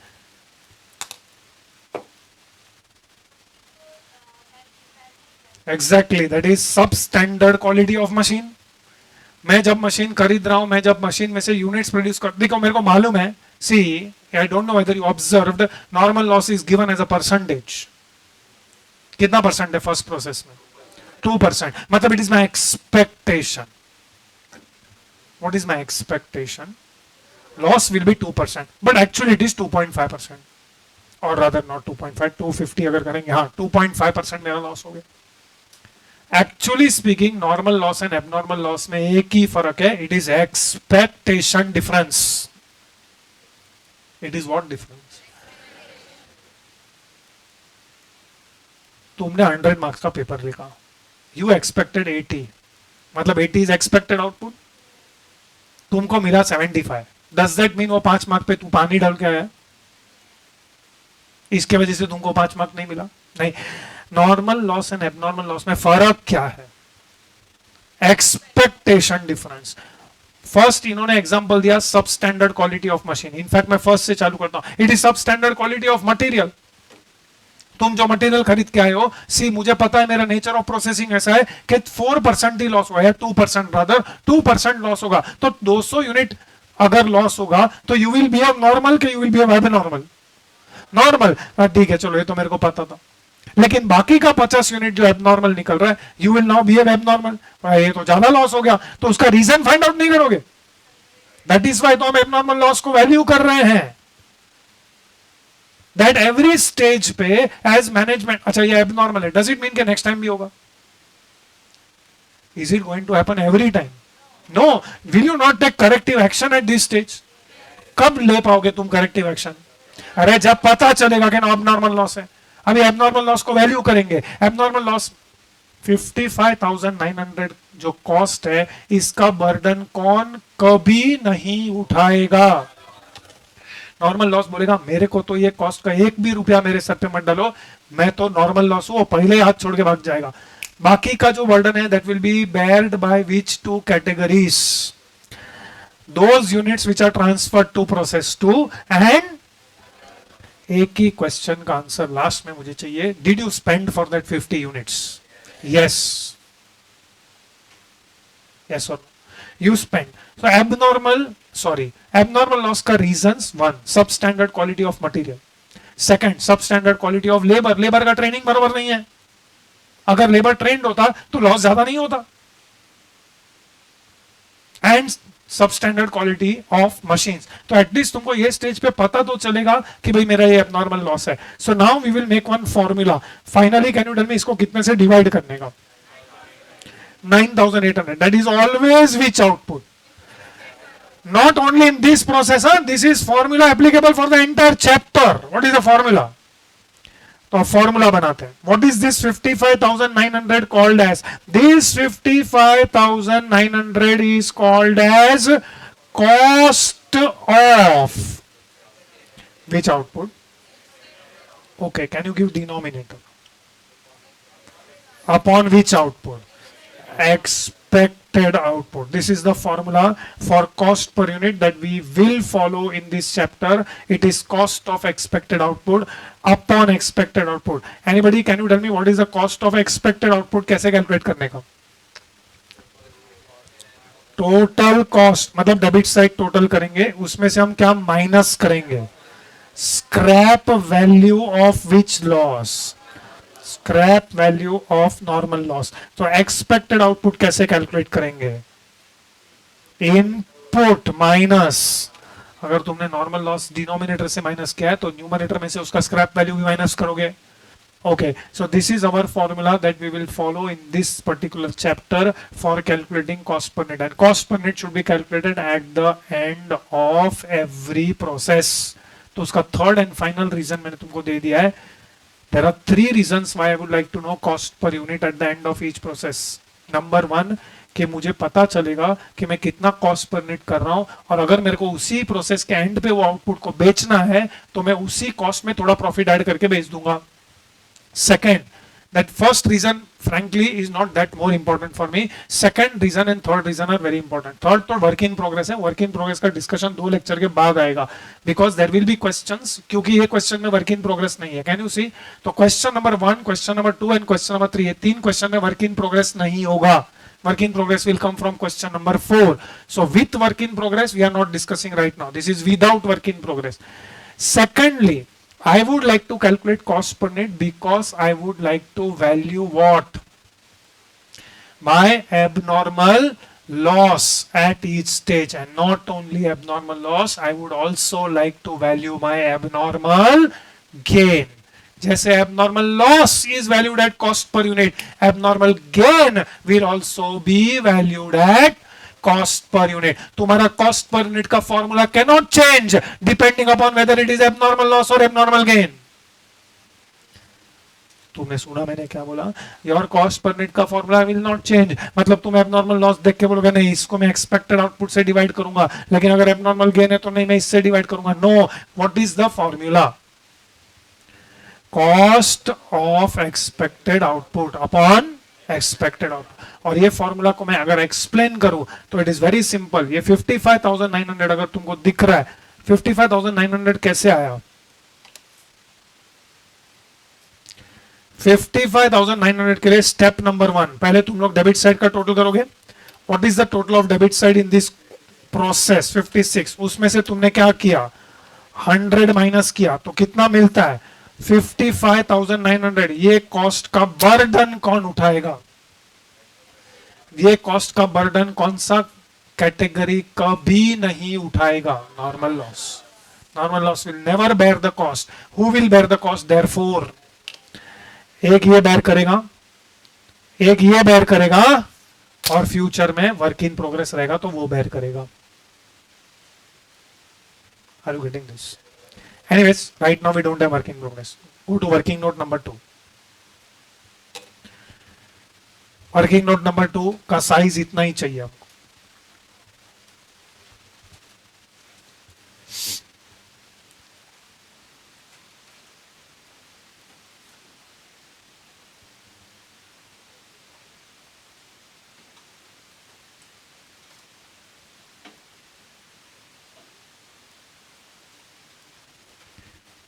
Particulars column में you have to write the formula which we just now discussed.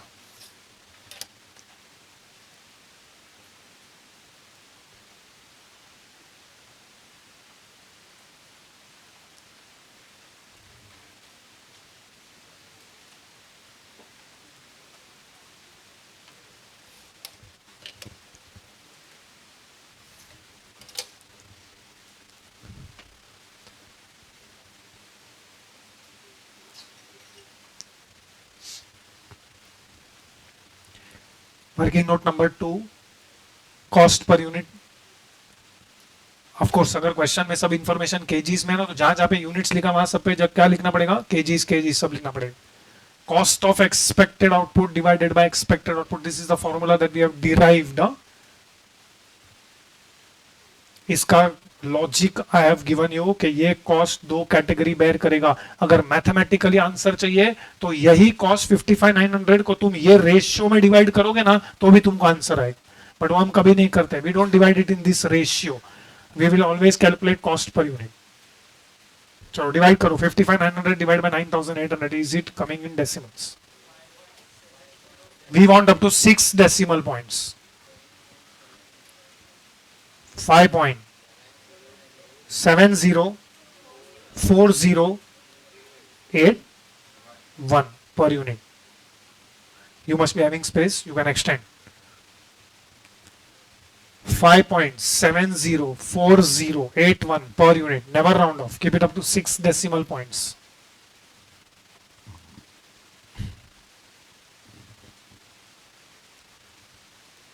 बोलो ये यूनिट्स जो तुमने नेक्स्ट प्रोसेस में ट्रांसफर किया है, these units will be valued at what?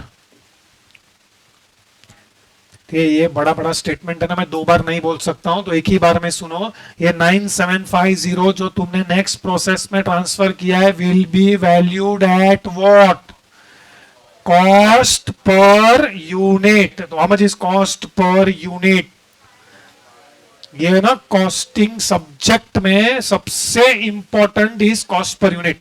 सब कुछ कॉस्ट पर यूनिट पे कैलकुलेट करना चाहिए हमको जनरली. बोलो कितना आता है? 5.704081 पर यूनिट. मल्टीप्लाई करो, जो भी अमाउंट आएगा उसको हम नियरेस्ट रूपी तक राउंड ऑफ करके रुपीस कॉलम में लिखेंगे.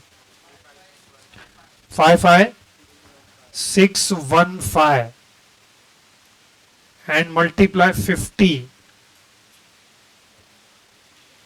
बोलो abnormal loss का 50 units will also be valued at what? Cost per unit, which is 5.704081 per unit. बोलो how much is the answer? 285.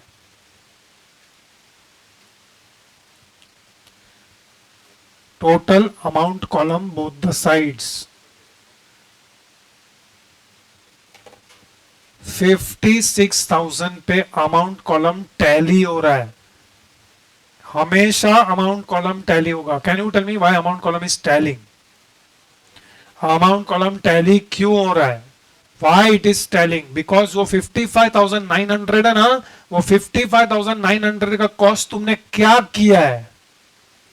Divide किया है, डिस्ट्रीब्यूट किया है. ये दोनों वर्ड हम नहीं यूज करेंगे. इन this subject you will use the word apportion. ये 55,900 का कॉस्ट तुमने क्या किया? अपोर्शन किया. कौन से दो कैटेगरी में अपोर्शन किया? प्रोसेस 2 में जो ट्रांसफर किया 9750, ये यूनिट्स वो कॉस्ट को बेयर करेगा, 55,900 का कॉस्ट। ये दोनों का अगर तुम टोटल करोगे इट हैज टू बी 55,900। तुम्हारे प्रोसेस अकाउंट के अमाउंट कॉलम में 1 रुपए का भी फर्क नहीं आ सकता है बिकॉज ऑफ राउंडिंग ऑफ। अगर सपोज ऊपर तुमने 6 लिखा रहता तो नीचे 4 लिखने का, ऊपर तुमने अगर 4 लिखा रहता तो नीचे 6।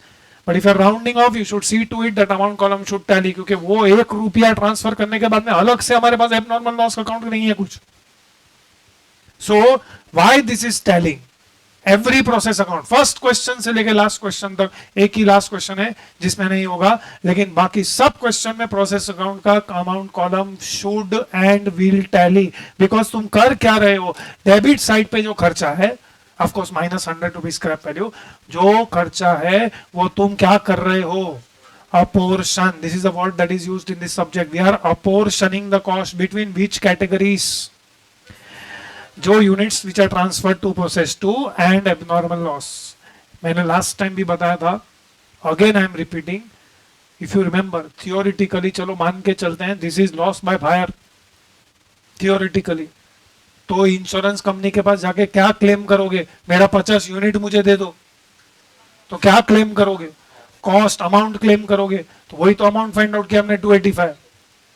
This is possible only if you value abnormal loss at cost per unit. Sure. Now come to process 2. Can you tell me in process 2 how will you start process 2? Process 2 का input will come from which process? Process 1. तो वहां पे हमने लिखा है by process 2, तो बोलो यहां पे क्या लिखोगे, 2 process 1. How many units? 9750। Process 1 ने 9750 यूनिट्स ट्रांसफर किया। ये 9750 यूनिट्स जो प्रोसेस 1 ने ट्रांसफर किया है वो क्या कॉस्ट पे ट्रांसफर किया, ये 55,615 का खर्चा किया किसने था, प्रोसेस 1 ने। अब प्रोसेस 2 फर्दर खर्चा करेगा, फर्दर प्रोसेसिंग करेगा, एडिशनल प्रोसेसिंग करेगा। बोलो प्रोसेस 2 खुद कुछ खर्चा कर रहा है क्या, प्रोसेस 2 किस पे खर्चा कर रहा है, material, labour, manufacturing overhead. So write down 2.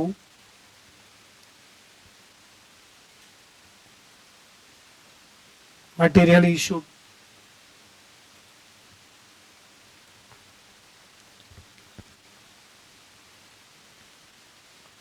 What is this 20,000? Is it units or is it amount? Amount 20,000 rupees है. Next is 2 labor. जिसका अमाउंट इज 4,000।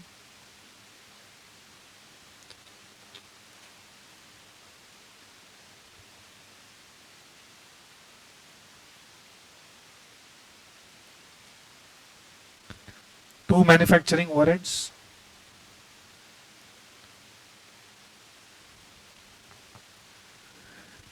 $10,000। चलो एनीबॉडी रिमेंबर्स क्रेडिट साइड पे फर्स्ट लाइन में क्या आना चाहिए, by normal loss.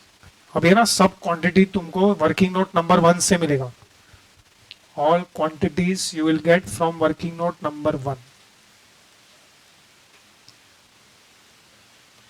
Okay, how many units, 390। Do you remember normal loss को हम किससे मल्टीप्लाई करेंगे, how much is scrap value, 1 रुपी। सो इधर लिख दो अभी एंड ₹1 पर यूनिट, मल्टीप्लाई भी कर दो, 390 into 1। Okay, now only focus on units column. How many units are transferred from process 2 to process 3? 9,400 at this stage. Units column को tally करो, units column. Units column will not tally. How much is the difference? What is that 60? We already know what is that 60. वो 60 क्या है, but abnormal gain इस बार कौन से side पे आएगा, debit side.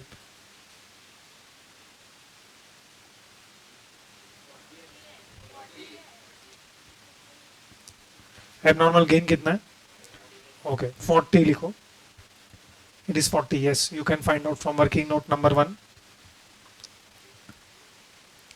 So now can we say कि हमारा यूनिट्स कॉलम टैली हो गया. This is always the procedure you will follow for preparing process account. Bolo, at this stage now what we should go and calculate cost per unit. What is the formula for cost per unit? Expected output से formula चालू ही नहीं होता है. What is the formula for cost per unit? Cost of expected output upon expected output. Numerator हमेशा हम लोग calculator पे find out करेंगे. Calculate करो. How will you find out the numerator cost of expected output के लिए? You will total the debit side. उसमें से you will subtract the scrap value of normal loss. So total करो 55,615 plus 20,000 plus 4,000 plus 10,000 minus 390. 89. Okay, so write down in our working note number 2 89225. This will be divided by which output? Expected output. Process 2 का expected output कितना है वो हमको सब working note number 1 से मिलेगा 9360. If it is in decimals you already know the rule. We will keep it up to 6 decimal points. 9.532585. 9.532585 per unit. Look at your process 2 account and can you tell me which two categories will be valued at cost per unit? एक तो जो units next process में transfer किया that is process 3 में that will be valued at the rate of 9.532585 per unit.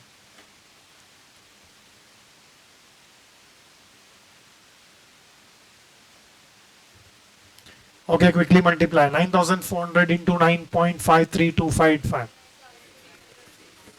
कितना 89660 606. Okay.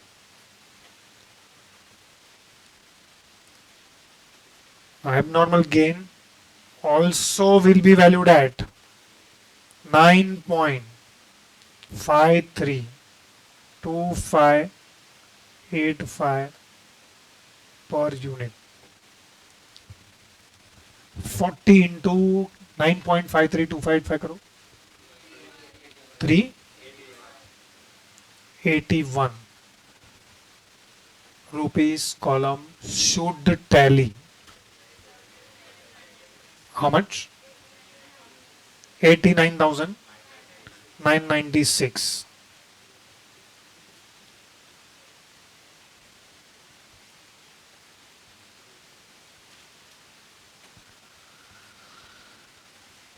So this is process 2 account. This is how it will look when it is abnormal gain. चलो दोनों मैंने करवा दिया है.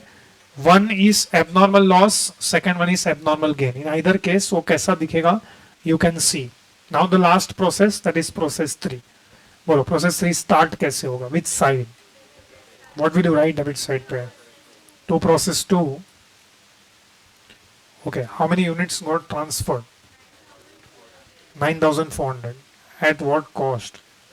89,606. बाद में प्रोसेस 3 में भी मटेरियल्स कंज्यूम हुआ है. Further materials consume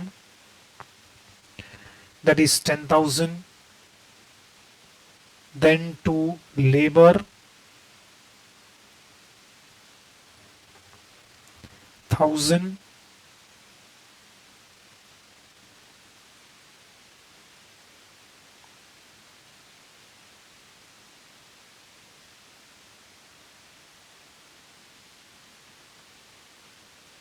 To manufacturing overheads is 15,000.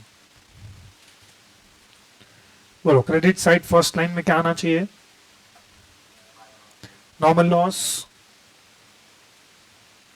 Again I repeat, it is very similar to sale of scrap.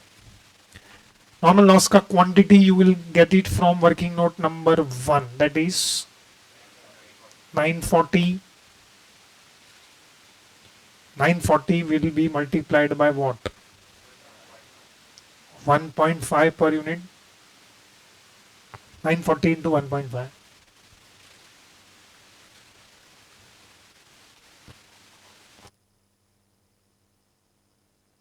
How much? 1410. Okay, now be careful. Immediately next line.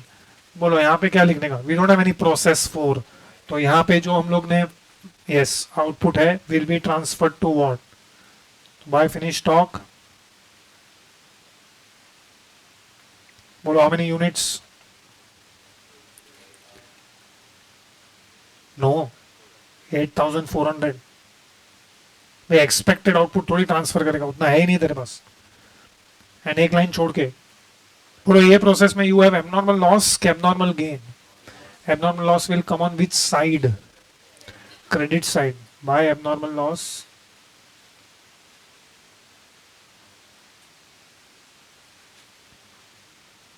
$60. So at this stage you will total the units column, and units column पहले tally होता है. Before calculating cost per unit you have to total units column.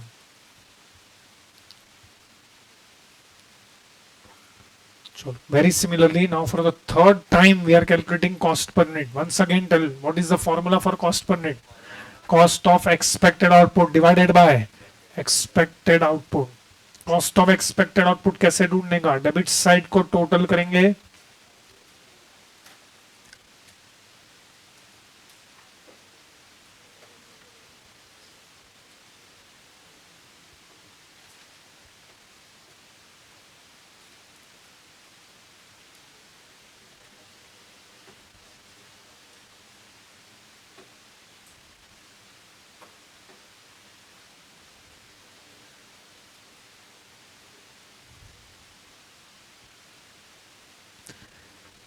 Okay, subtract 1410. Finally, बोलो how much is cost of expected output?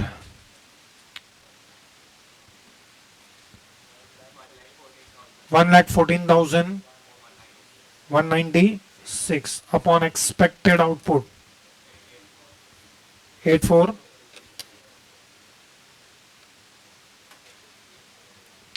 What is the cost per unit? 13.498345 per unit.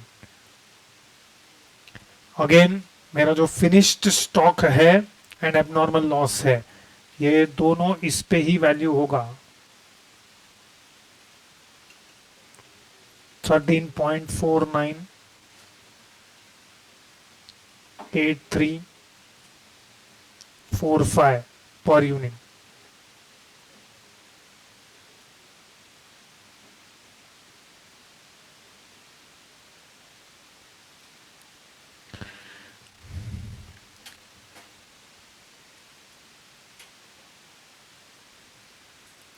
Okay, tell me what is the figures? 8400 into ये 13 point something. बोलो कितना? 113,386 and last में 810. So process 3 account कितने पे tally हो रहा है? 1,15,606. It should always tally without exception. Okay, now this is question number 1 जो हम लोग ने सॉल्व किया. Question number 1 you can say is basic question. मतलब ये जो है ना वो चैप्टर का बेस है. अब इसी में क्वेश्चन में फर्दर डिफरेंसेस या चेंजेस आते जाएंगे. मतलब ये you can say is the basic of this chapter, क्योंकि ये क्वेश्चन में we discuss normal loss, abnormal loss, in fact we discuss abnormal gain, cost per unit कैसे कैलकुलेट करने का, अकाउंटिंग कैसे करने का. This is process costing. मतलब हर प्रोसेस का हम कॉस्टिंग अलग से कर रहे हैं I also mention the reason कि हर प्रोसेस का कॉस्टिंग अलग से क्यों करने का. ऑफ कोर्स नाउ इसी में you will have further changes or differences. One of them which I already told you, what will happen अगर हम लोग हर प्रोसेस के एंड पे थोड़ा आउटपुट हम बेच देते हैं और थोड़ा आउटपुट हम नेक्स्ट प्रोसेस में ट्रांसफर करेंगे. That is another variety. बाद में हम लोग इसी चैप्टर में हमको बोला जाएगा, can you tell me 3 more accounts that हमको ये चैप्टर में बनाना पड़ेगा अदर देन प्रोसेस अकाउंट. 3 ऐसे और अकाउंट है. इनफैक्ट और एक अकाउंट मैंने पहले ही बता दिया, that is finish stock account. उसके अलावा there are 3 more accounts that we have to learn to prepare in this chapter. Which are those? No, profit and loss वो ठीक है, बट 3 मेन अकाउंट्स यहां पे ही है तुम्हारा. एक तो तुमको बोला जाएगा prepare normal loss account. they will ask you to prepare normal loss account. Second, they will ask you to prepare abnormal loss account, and third they will ask you to prepare abnormal gain account. Abnormal gain वो slightly concept is new for you, क्योंकि generally तुम accounting में या financial accounting में या advanced accounting में abnormal gain का accounting नहीं करते हो. You don't account for abnormal gain. Yes, abnormal loss you do accounting, but abnormal gain का accounting तुम नहीं करते हो. Okay, come to question number 2.